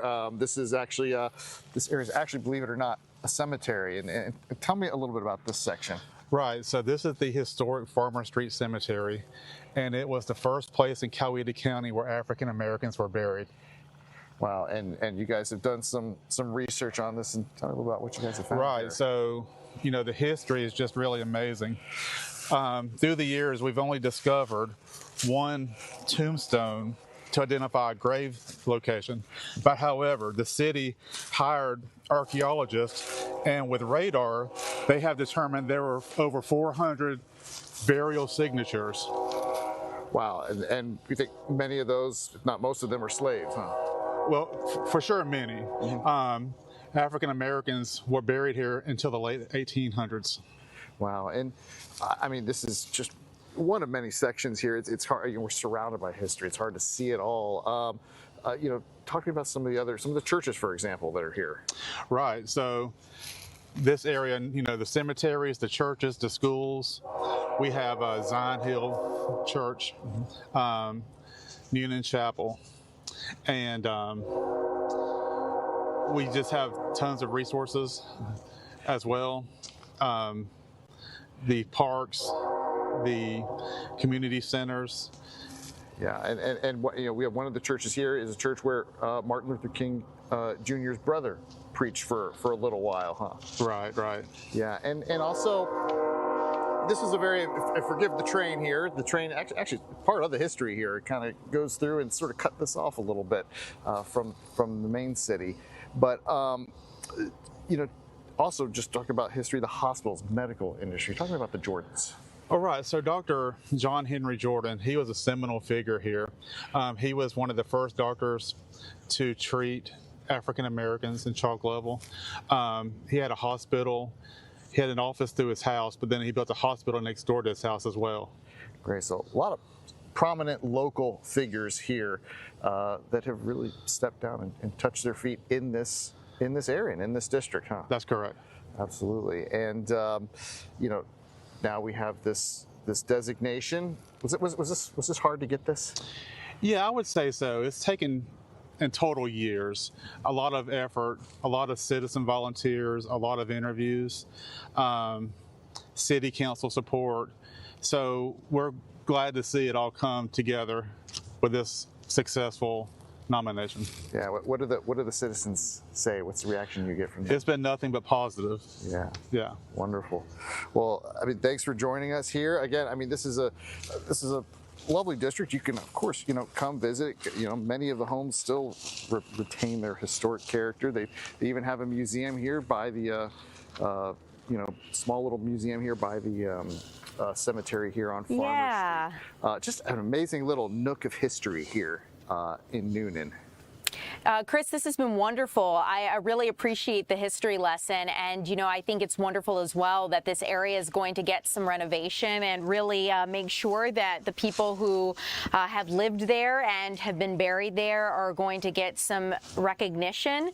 So as a quick final question to you, is there any way we could support the revitalization efforts if we wanted to, or better ways to get involved? Is it just as simple as going to that museum and just partaking in the history? Yeah, you know, I have a question here. Is there any way that, you know, people watching this want to get involved or help maybe with revitalizing this area? Is there anything people can do? Oh, for sure. Contact the planning department at the City of Newnan. If you just Google City of Newnan, click on planning and zoning, we'll be glad to help you answer any questions. Awesome. There you go. Well, Chris, thank you so much. I really appreciate the history lesson today and for you bringing this to our attention. I'll let you get back to it, and we'll see you again at 3 o'clock. But coming up, guys, as we continue here, I want to tell you about a career expo that's preparing over 350 Metro Atlanta students for their future careers. We're also going to check in, hopefully, with our Victor Prieto about spring training for the Braves. That's coming up next.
Welcome back in, everybody. I'm Ariel Onstadt. Thanks so much for being here. I want to tell you about a career expo that happened helping Metro Atlanta students. Our Eli Jordan takes us there this afternoon. Hey, I'm at the Georgia Tech campus where future successors in Georgia Tech are hooking up some kids with some really cool career ideas and opportunities. Lots of 350 juniors and seniors from around the metro area are here, and they're broken off into workshops right now, but they're an opportunity to meet some really cool career-minded ideas and people and opportunities, I guess. And Future Successors founder Nikki Watson is here with me. Nikki, how are you doing, Nikki? I'm doing great. What about yourself? I'm doing okay, not too bad. So tell me, what is going on here today? And you guys have done this before, right? Yes, this is our 8th year doing the Career and College Expo here at Georgia Tech. And we're just telling the kids, getting them prepared for when they graduate from high school, getting them out there, letting them know about different companies, different careers are out there. Because the AJC said it's 40% of the kids that are graduating from high school, they won't know what's going on. So today we're going to make sure they do that. And these are some good jobs. These aren't nothing, this isn't, nothing to shake a stick at. These are some really good professional jobs because you got like Google and Siemens out here, very high-tech companies that offer great career opportunities, right? Yes. Also, OTE, you have them out here. And then we have the Alphas, they setting up people to register to vote. And we have Google, like you said, the career out here, Siemens. And also, too, another thing I thought was interesting, you're making sure that all these students have are getting their headshots today. Yes, headshots are so needed out there, especially for your LinkedIn profile when the business leaders come and see you are and they do research on you. They want to make sure that you have that nice smile. And so what do you hope students will walk away with once they come here and meet with these potential careers, I guess? I hope that they have a sense of pride, know that somebody is rooting for them. It's a community. How are we going to get there? We got to get there together and just lean in on the people that's here in the room because we want to see everybody succeed. A little bit more confidence, too, when they get out there, graduate from high school and start doing interviews, I guess. Have a little bit more confidence to go talk. So they can be in those boardrooms. They can make decisions. Make that money, right? Oh, yeah. That's what it's all about. Make that money. Graduate, make mom and dad proud, make your life a lot happier. So that's what's going on out here. Nikki Watson, thank you so much. Future Successors and Georgia Tech hosting this Career Expo today, as they've done 8 years prior, helping future graduates get lined up for a career. Back to you guys. Make that money, Eli. I love it. Great way for students to get involved and learn about future opportunities. So Eli Jordan, thanks so much.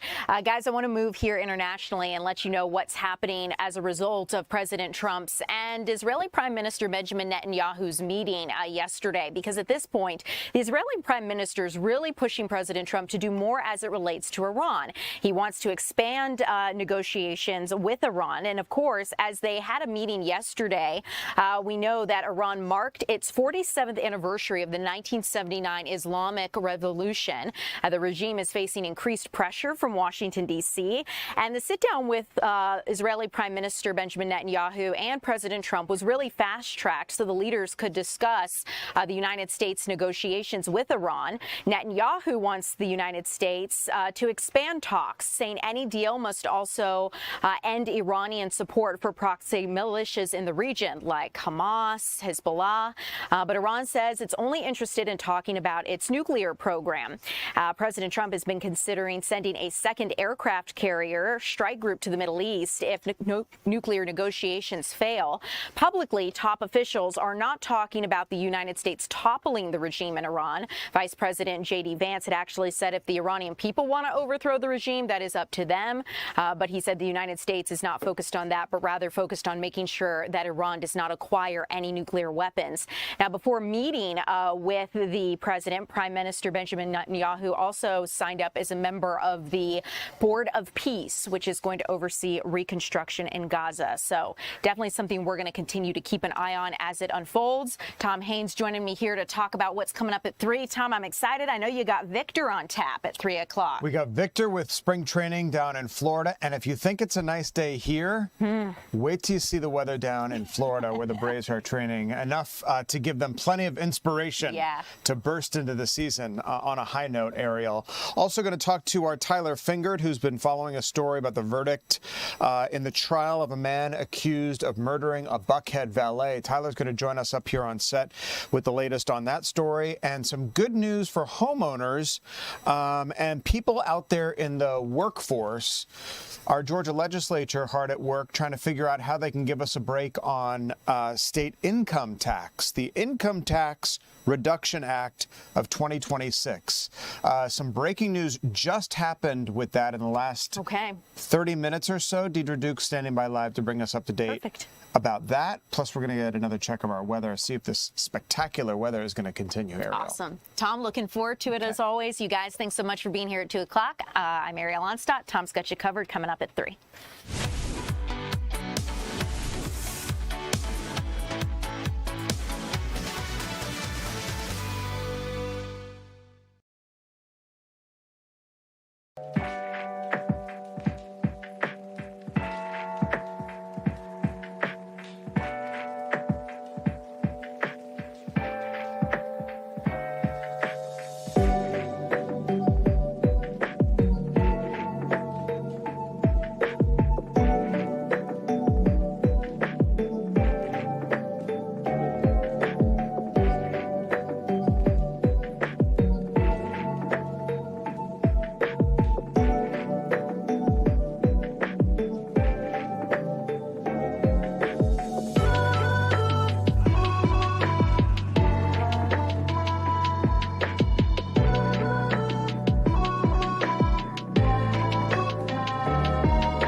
Good afternoon and welcome to the 3 p.m. streaming hour here on Fox Local. Tom Haynes joined by Tyler Fingert. As we say good afternoon and thanks so much for joining us here.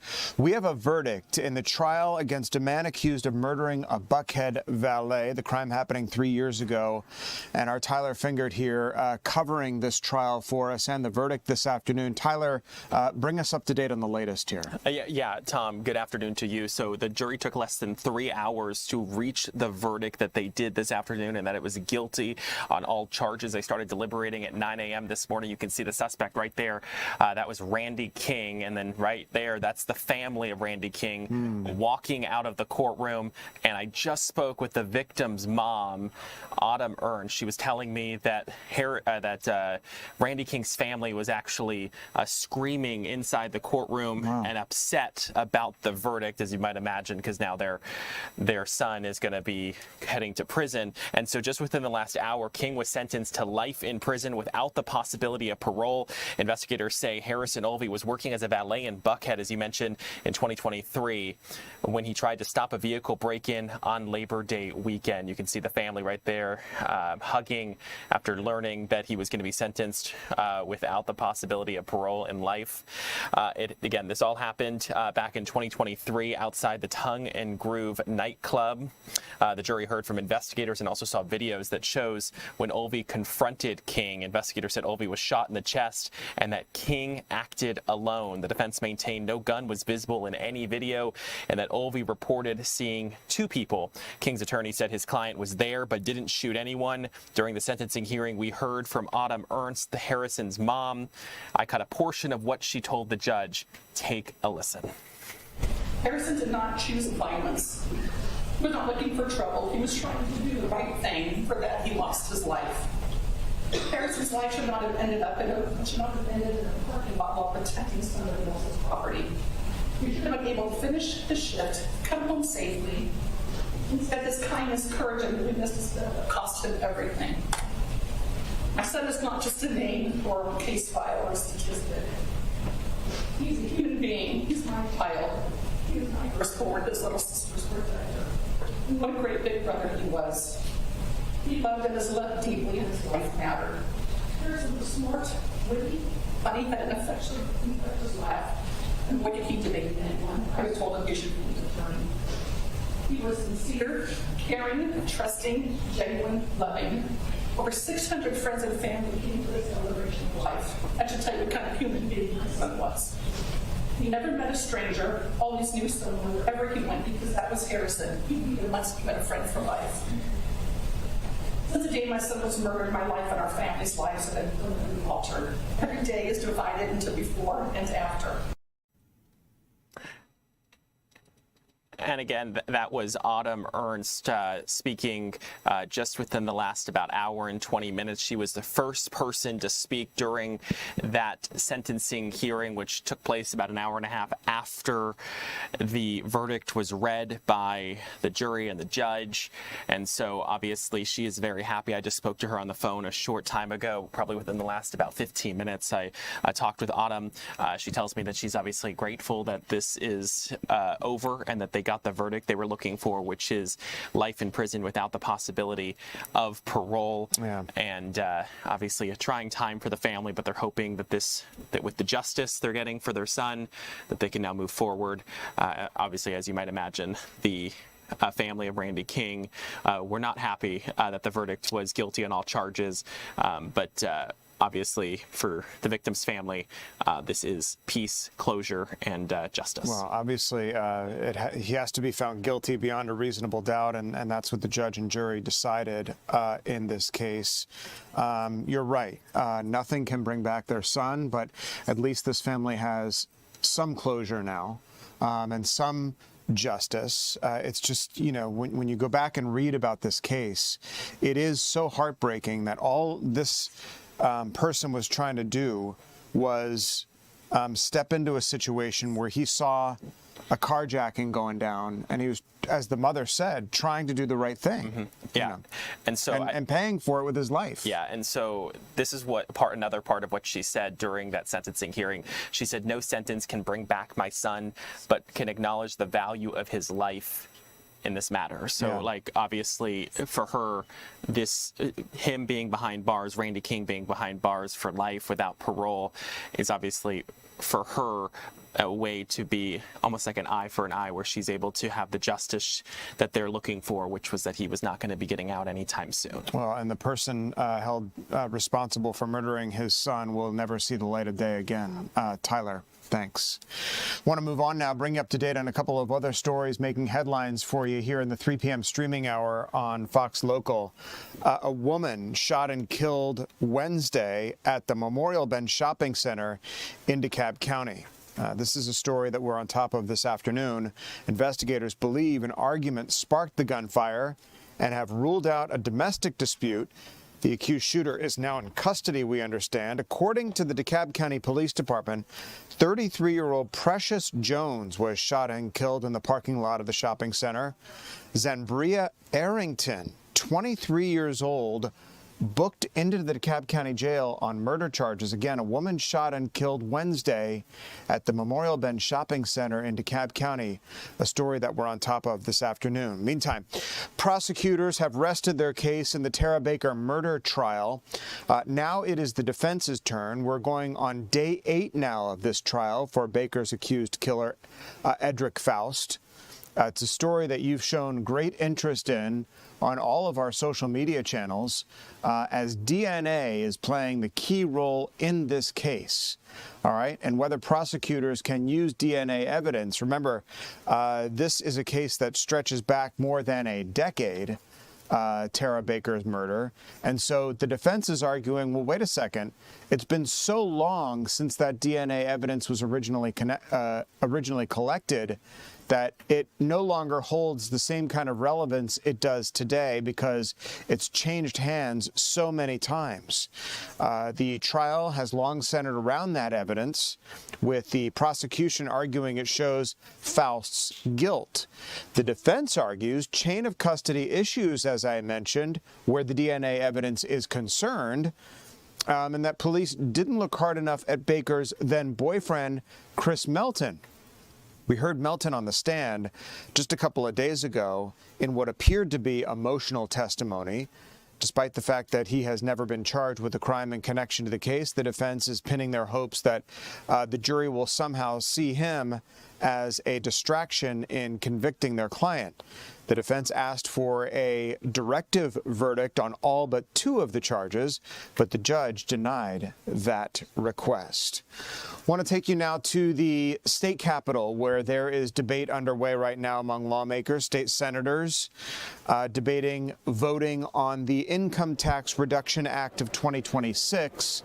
And we understand that some news has been made here just within the past hour.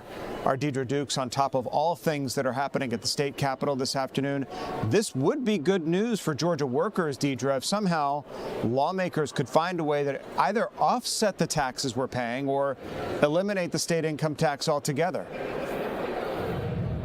Yeah, on the face of it, Tom, it does seem so, but Democrats who are arguing against this bill, they say at what cost, because they are concerned about the tax credits and exemptions that would be lost, and also how the loss of the revenue that would be lost from this bill if we were to eliminate state income tax for about 2/3 of Georgians, how that money would be made up, and if it could really be made up under the proposal that's being floated by Senate Republicans. Now, this bill is Senate Bill 476. It has been debated for about almost 4 hours now. Senate took a brief break and then took this back up about 2 hours ago.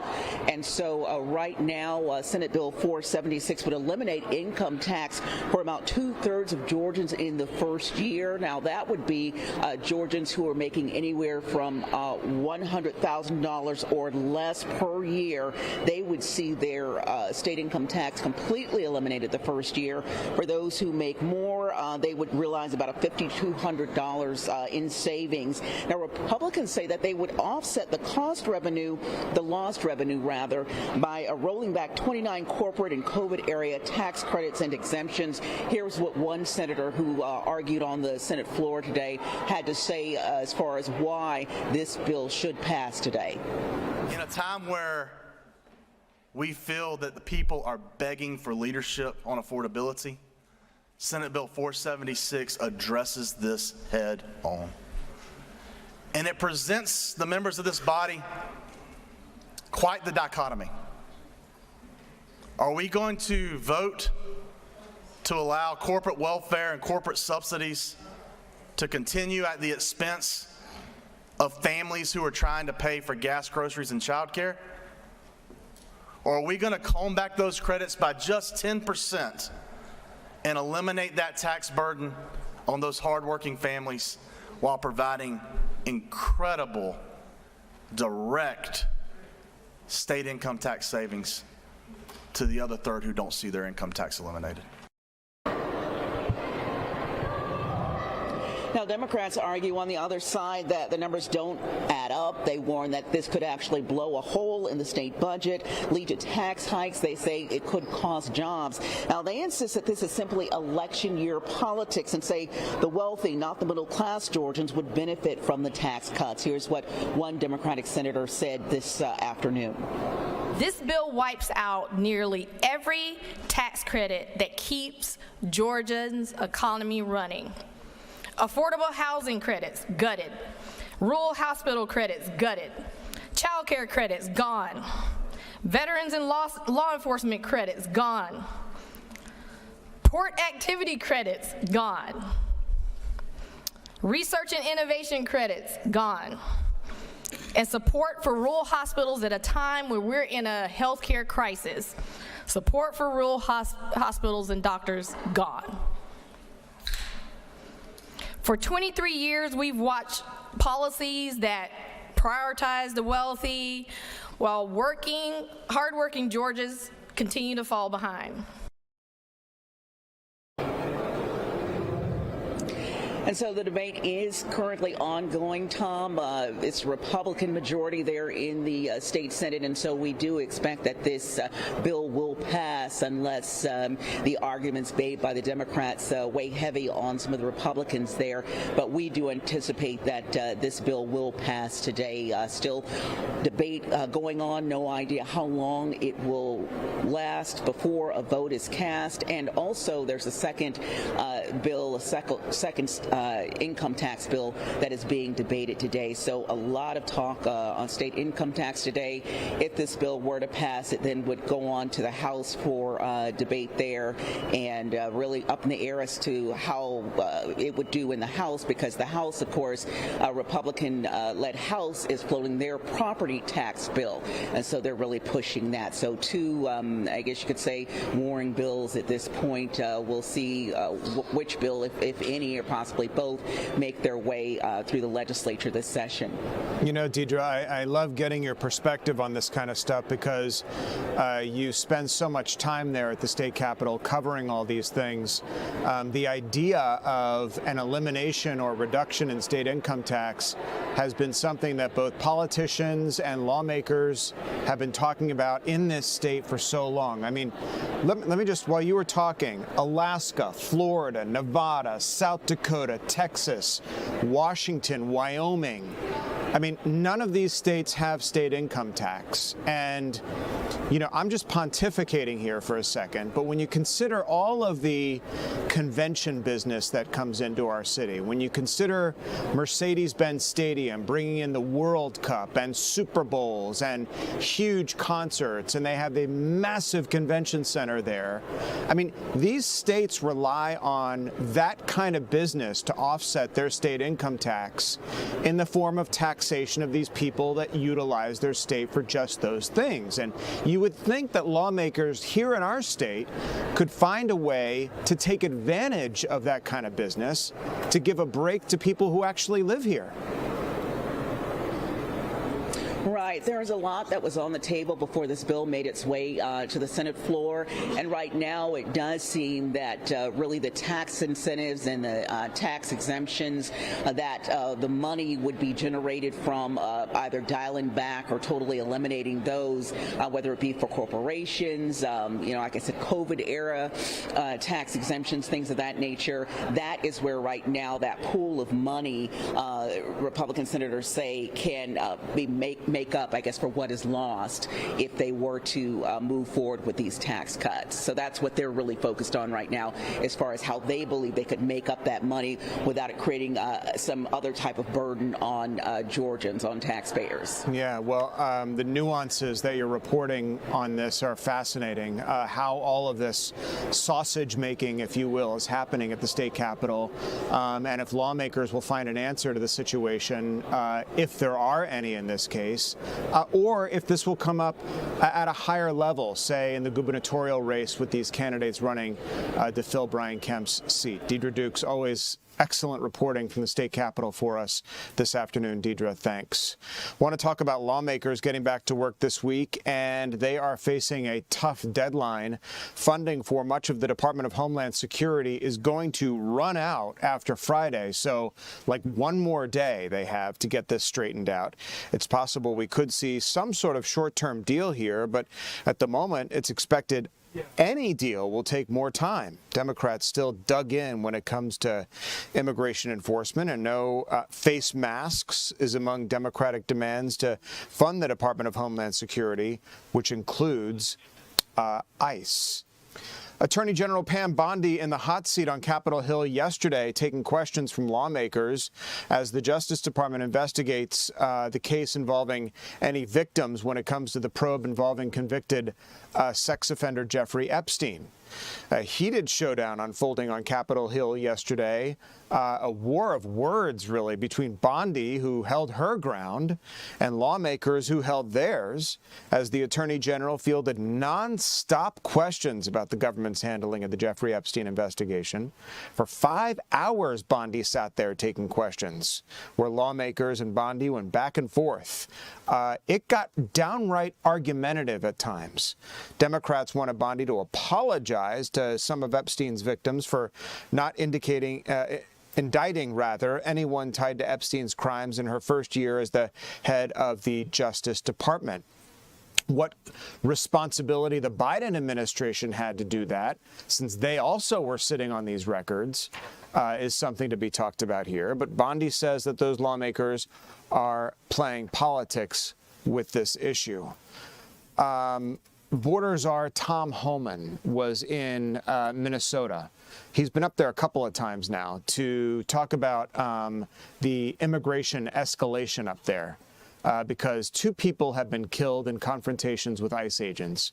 There's been objection among many about ICE's presence in Minnesota, what some call excessive presence, what others call just a reasonable exercise of immigration and customs enforcement. All right, so there's 2 sides to this issue. Those who live up in Minnesota and those who think that the country needs to crack down on illegal immigration. So in comes Tom Homan to try to de-escalate the situation up there, and he spoke about just that. I have proposed, and President Trump has concurred, that this surge operation conclude. A significant drawdown has already been underway this week and will continue to the next week. As a result of this surge operation, we have greatly reduced the number of targets for enforcement action. And many criminal aliens have been arrested and taken off the streets, including murderers, sex offenders, national security threats, gang members, and other violent criminals. Under President Trump's direction, we have obtained an unprecedented level of coordination with law enforcement officials that is focused on promoting public safety across the entire state. While I don't agree with Governor Walz and Attorney General Ellis on everything, I appreciate the support the governor gives to state agencies who coordinate with us in a manner intended to promote public safety. And I appreciate the AG having an open dialogue with me. I came here to identify issues and implement solutions to improve our mission execution.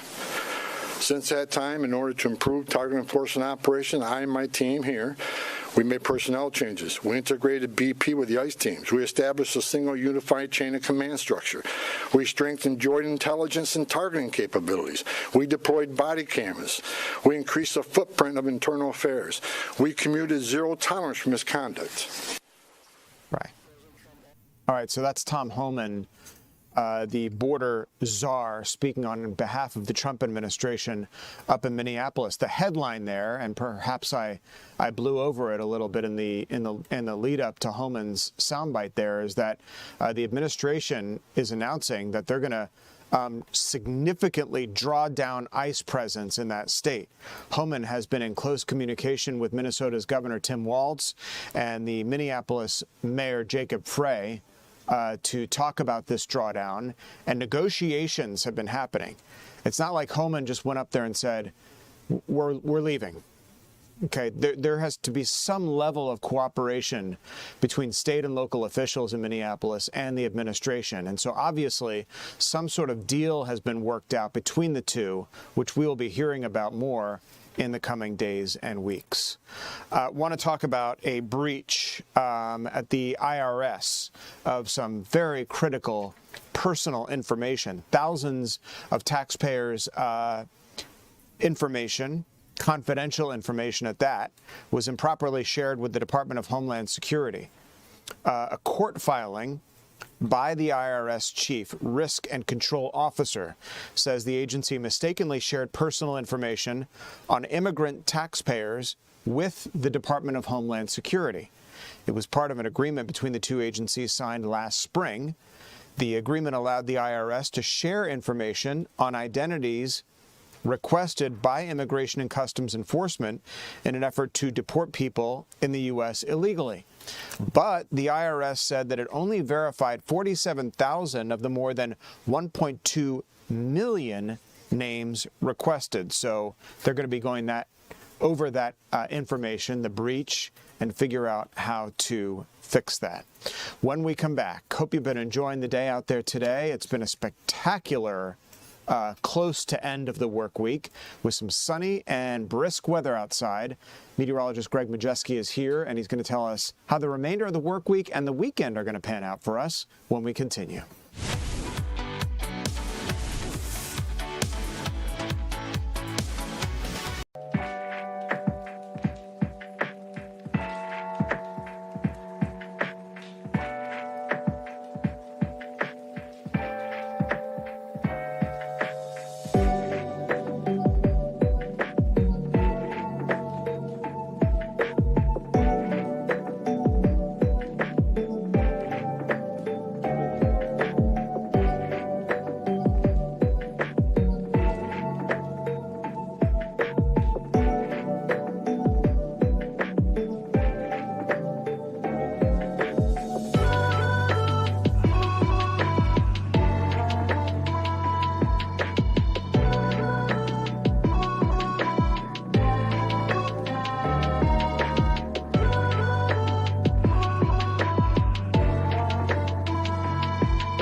Good afternoon, everybody. Welcome back to the 3 p.m. streaming hour here on Fox Local. Tom Haynes, joined by Greg Majeski of the Fox 5 Storm team.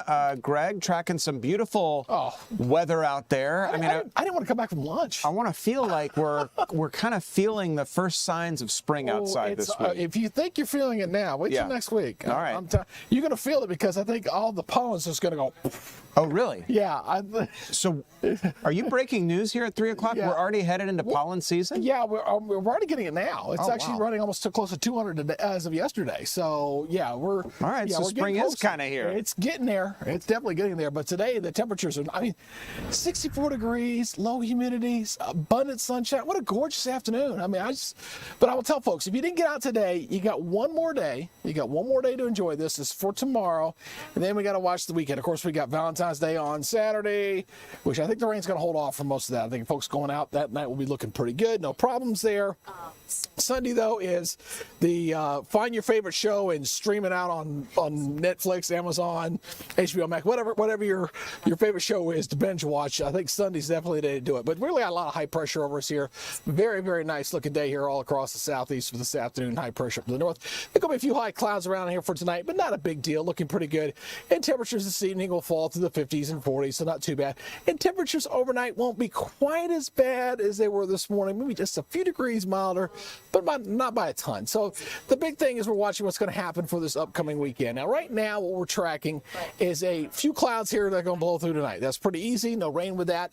And then as we go into Friday, abundant sunshine, high pressure up to the northeast, and temperatures will be very similar to what today's levels were.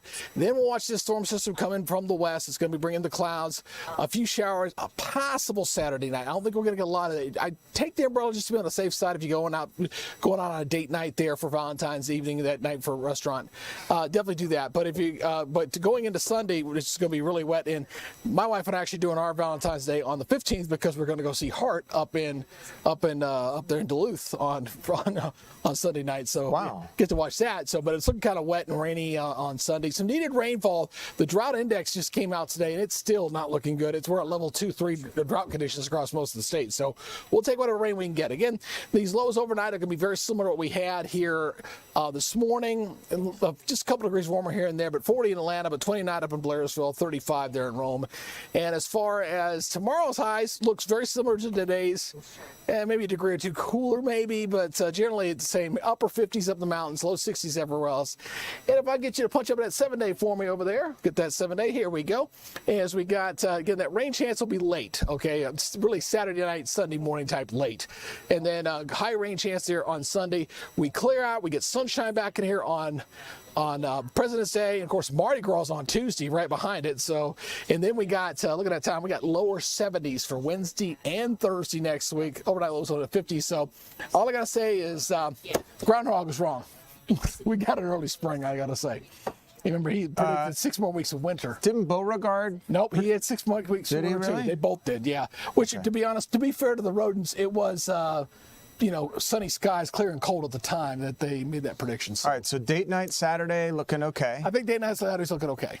Sunday we're gonna get soaked. Sunday's to stay inside and binge watch. But we could, as you said, we could use the rain based on the latest readings from the drought monitor. The problem with what we're getting with these rains is that they're happening too far apart. Mm-hmm. We need to be getting rain every 3 to 5 days, not every 7 to 10 days. That's just way too far apart. And unfortunately, the next rain chance of this one coming in is a week away, the following week. So it's just taking too long between rain events. But you're right, some warm temperatures. And don't think I missed that you were going to see Hart. Yes. I know Ann Wilson has been in a wheelchair. Is that still the case? I honestly don't know. I'm gonna find out. I was supposed to see them back in 2019. Had a death in the family. I had to go down for a funeral, so I didn't get to go see him in 2019. So, wife and I are gonna go see. The last time I was in that venue, we went and saw Bryan Adams back in November. So people used to say when I was younger that I looked like Bryan Adams, but that's gonna be a side note.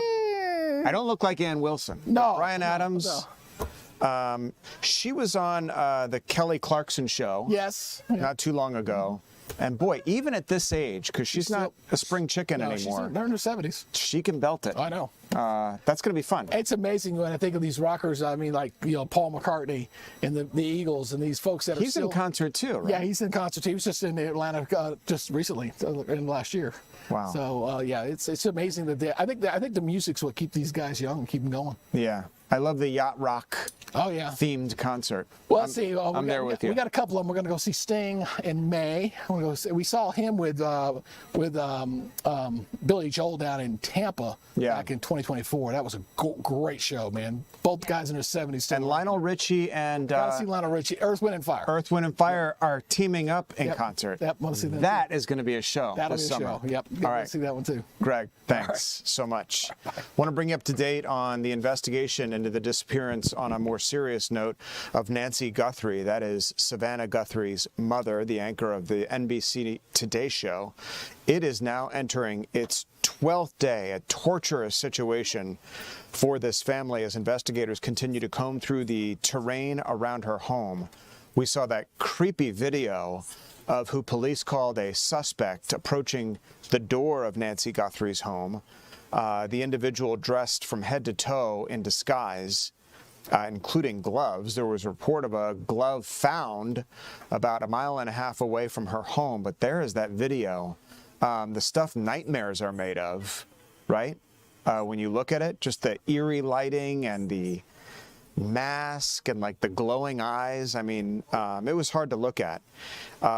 Investigators have done multiple searches in the Tucson area in the last 24 hours, and now they're going back to Nancy Guthrie's front door.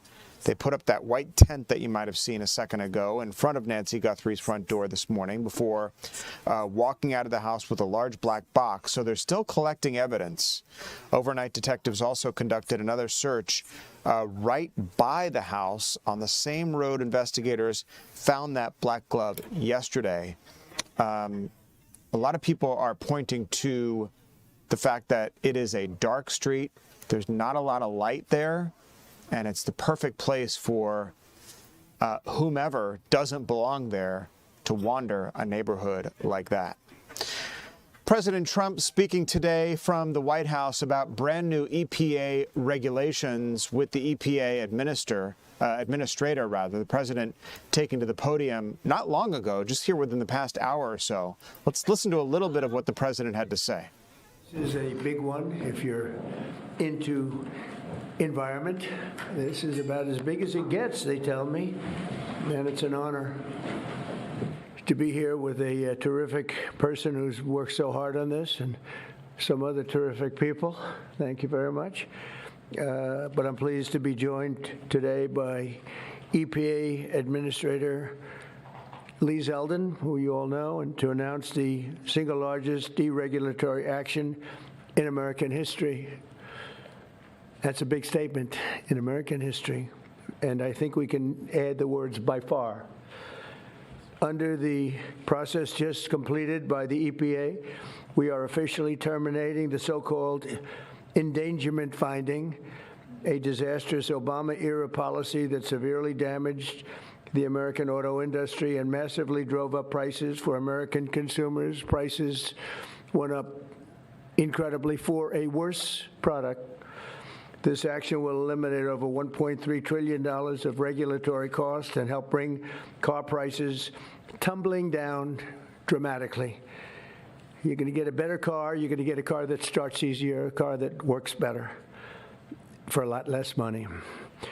In 2009, Barack Hussein Obama, his EPA designated fossil fuels such as oil, gas, and other things that actually make factories rock and roll and other things drive very nicely as a threat to health and human welfare, known as the endangerment finding.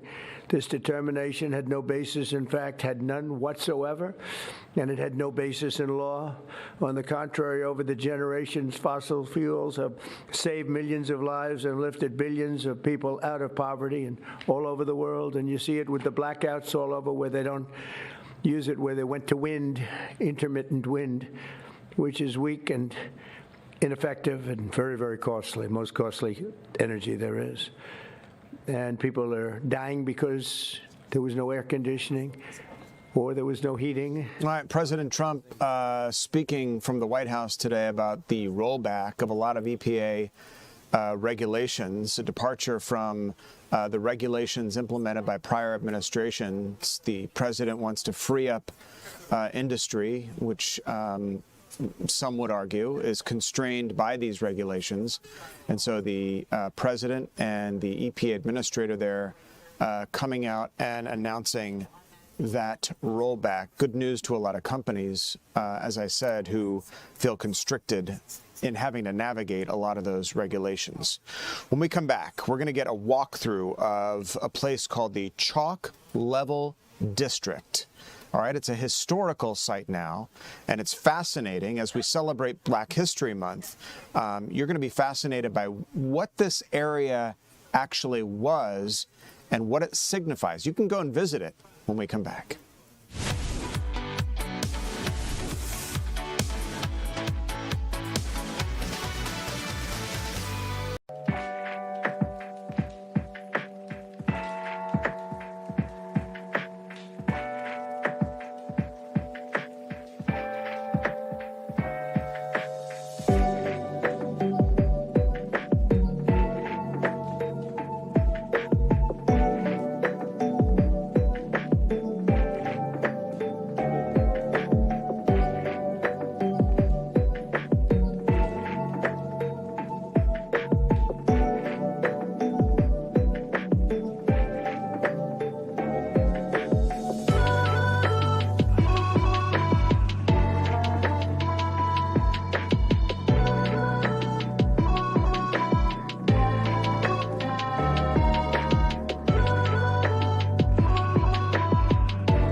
Welcome back, everybody. You're watching the 3 p.m. streaming hour here on Fox Local.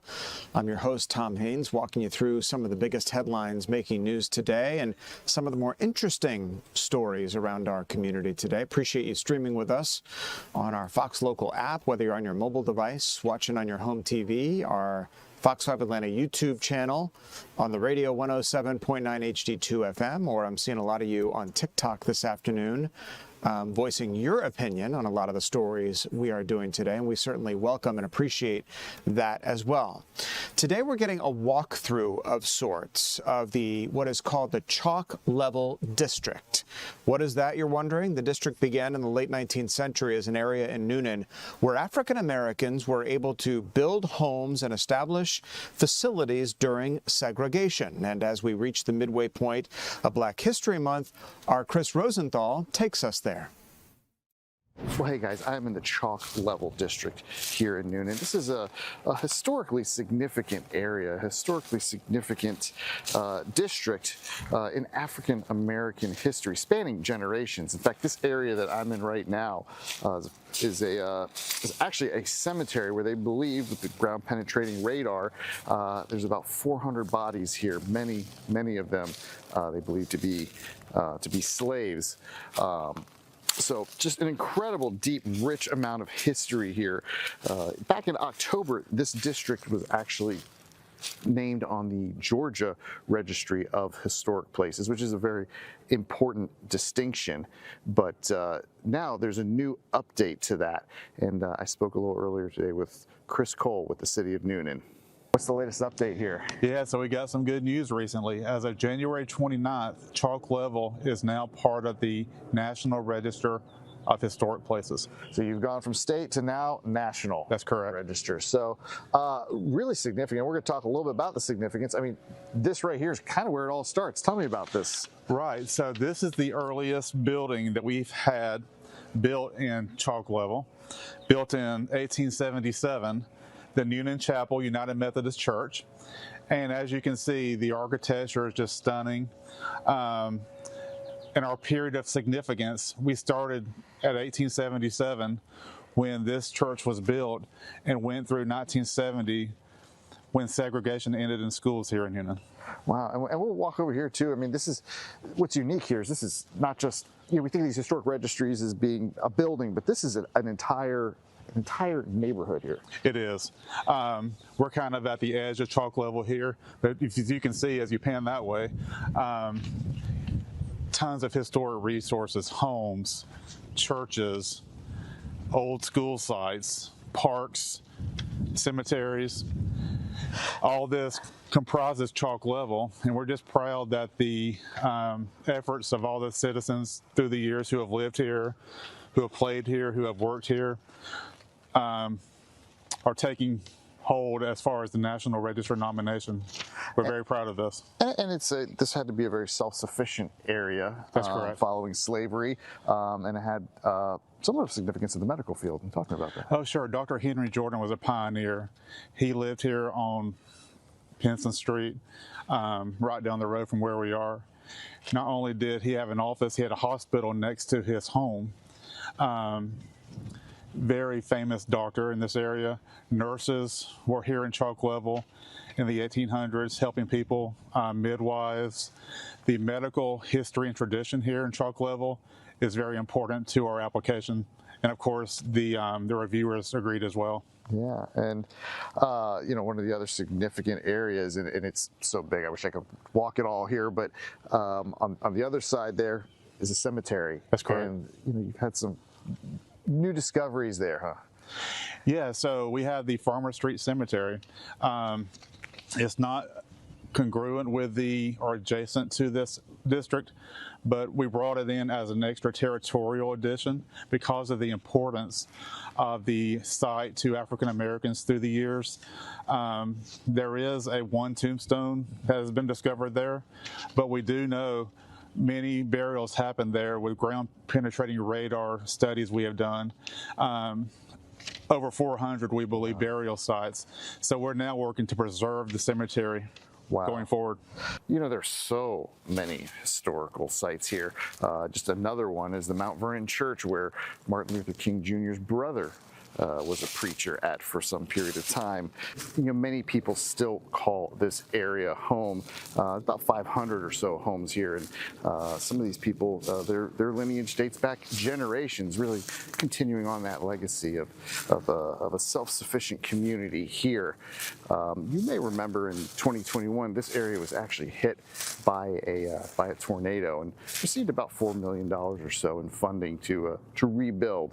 Now, as far as that National Registry designation, there are some perks with it. The obvious one is the pride, but also an opportunity for some tax breaks as well for those people that still live here.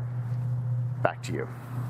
It's just so interesting, Chris, the opportunities to witness history firsthand at a place like that, the chalk level district, something that we should all go out and see. Chris Rosenthal. Chris, thanks.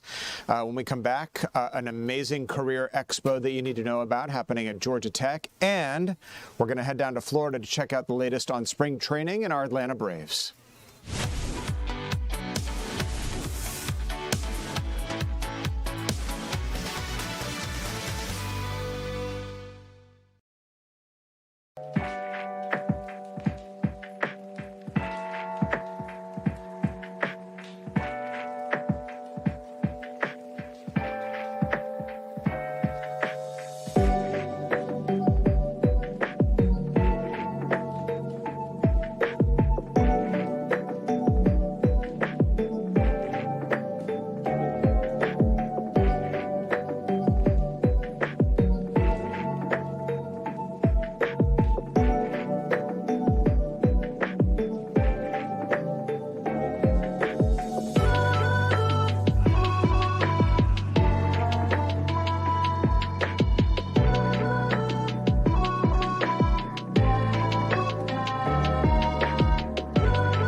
Well, all eyes of the Atlanta sporting world are on Florida as our Atlanta Braves prepare for the upcoming season. Our Victor Prieto is down there on what is a gorgeous day for baseball. Hey, Victor Prieto here at Cool Today Park down in Northport, Florida for another beautiful sunny day of Brave spring training. We saw something a little cool and unique today. We saw live batting practice. Usually it starts a little later in the week when hitters all officially report to camp basically in the weekend. But we spoke with manager Walt Weiss, and he said, hey, today is the day. Pitchers feel they're ready. Some of the hitters wanted to get out and get those live reps. A lot of the guys playing in the World Baseball Classic, like Ronald Acuna Jr., Ozzie Albies. So we saw former Cy Young winner Chris Sale go off against former MVP Ronald Acuna Jr. Chris Sale struck out Acuna twice. We may say he had a day. He was able to get his work with Ozzie Albies and Trump, the three hitters hitting for him. Drake Baldwin caught for Chris Sale. We also saw Hurston Waldrop and J.R. Ritchie pitch. Both of them did fine. Walt Weiss very impressed with their work here in live BP, pitching right behind me in this stadium earlier today. And it really was a good experience for those guys. Earlier this morning, we also spoke with Spencer Strider, Austin Riley, some of these Braves crucial pitching and hitting pieces on this team that need to stay healthy, and that's exactly what their main objective of this season was, basically. Stay healthy. Last season, injuries really derailed a lot of their season, including those two in specific. So going into this year, we talked with them this morning about what is the key objective for them, and it's health. I think, there were a lot of stretches where it felt like, we're starting to, move upward and find a groove, and just couldn't capture that momentum. And I think in hindsight, a lot of that was, hoping things were improving collectively and certainly individually for myself. So rather than kind of taking ownership sometimes and really digging deep to find out, what's trending in what direction, good and bad, and you can kind of steer the ship a little bit more that way when you kind of get into the details a little bit sometimes. And there's so many moving parts to a team. Pitching, offense, it's just multifaceted, to say the least. So there's a lot of holes you're trying to plug at any given moment, and we certainly had our fair share of them last year, but I think just controlling what we can control at any given moment is going to give us the best chance. Yeah, we're really looking forward to a hopefully good and healthy Spencer Strider season. He spoke about how much he's grown too, and kind of the way he approaches spring training. It isn't really a grind where you always have to get better. He's very cerebral about his process, Spencer Strider is. He now takes it more of, what can I do to best prepare myself so that I can play a 162-game season without getting hurt. It shows growth. Walt Weiss also said that. It shows growth in him, but trust me, Spencer Strider is not getting any more. He's going to be process and detail-oriented just like he is, as focused as he is and as serious as he always is, because we talked to him about what the expectations for himself and what this team is, and he said, obviously, it takes a lot of work to get to a World Series, but that's the ultimate goal. So see what happens. It all starts here in spring training, but for now here at Northport, Florida, Victor Prieto, Fox 5 Sports. Good stuff, Victor. Good to see the team out there practicing and getting ready for the upcoming season in such spectacular form and weather out there in Florida. Victor, thanks. Well, the Atlanta College and Career Expo happening today at Georgia Tech. This is an amazing event that took place, and it's designed to bring young people, I should say, and local organizations together, all right, on the campus of one of the premier universities in the United States. Eli Jordan was there. Hey, I'm at the Georgia Tech campus where future successors in Georgia Tech are hooking up some kids with some really cool career ideas and opportunities. Lots of 350 juniors and seniors from around the metro area are here, and they're broken off into workshops right now, but they're an opportunity to meet some really cool career-minded ideas and people and opportunities, I guess. And Future Successors founder, Nikki Watson, is here with me. Nikki, how are you doing, Nikki? I'm doing great. What about yourself? I'm doing okay, not too bad. So tell me, what is going on here today? And you guys have done this before, right? Yes, this is our 8th year doing the Career and College Expo here at Georgia Tech.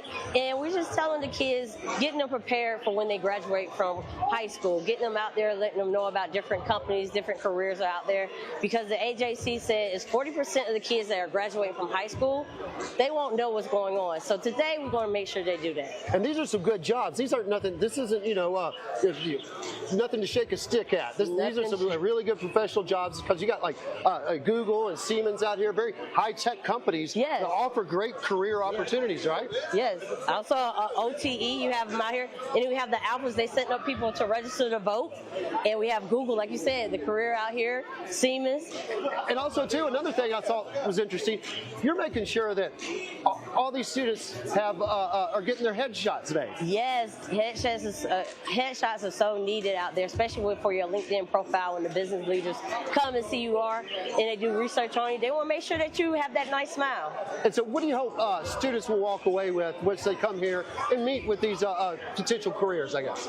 I hope that they have a sense of pride, know that somebody is rooting for them. It's a community. How are we going to get there? We got to get there together and just lean in on the people that's here in the room, because we want to see everybody succeed. A little bit more confidence, too, when they get out out there, graduate from high school, and start doing interviews, I guess, have a little bit more confidence to go talk. Talk. So they can be in those boardrooms. They can make decisions. Make that money, right? Oh yeah, that's what it's all about. Make that money. Graduate, make mom and dad proud, make your life a lot happier. So that's what's going on out here. Nikki Watson, thank you so much. Of future successors and Georgia Tech hosting this career expo today, as they've done 8 years prior, helping future graduates get lined up for a career. Back to you guys.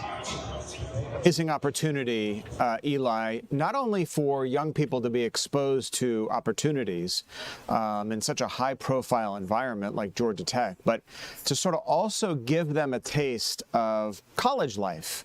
All right. Nothing wrong with inspiring young people to want to go to college in order to further their career ambitions. And this Career Expo looked like the perfect opportunity to do just that. We have some interesting news for you. You know, we're always hearing about the Gallup poll, right? It's a poll that we look at to talk about how a president is doing or not. Well, Gallup is ending its nearly 9-decade poll on presidential approval ratings. The polling agency Gallup announcing its decision just yesterday to end its monthly presidential approval rating poll after 88 years. The company's move to no longer track the favorability of individual political figures comes as President Trump has criticized pollsters who report low popularity ratings, but the agency said that its decision to end the long-running poll reflects Gallup's shifting priorities and research goals. Gallup not only does political polling, but they work for companies as well to find out how somebody is responding to a particular company's initiative. So they're in all sectors of industry, including politics, but apparently Gallup announcing that it's no longer going to poll presidential performance. As we prepare to say farewell for the 3 p.m. streaming hour, I want to show you something that's happening on Wall Street. This is the Dow Jones Industrial Average, down over 600 points this afternoon. The Dow back under 50,000 today based on fears, we're told, of AI-driven disruption, prompting investors to rotate out of technology stocks.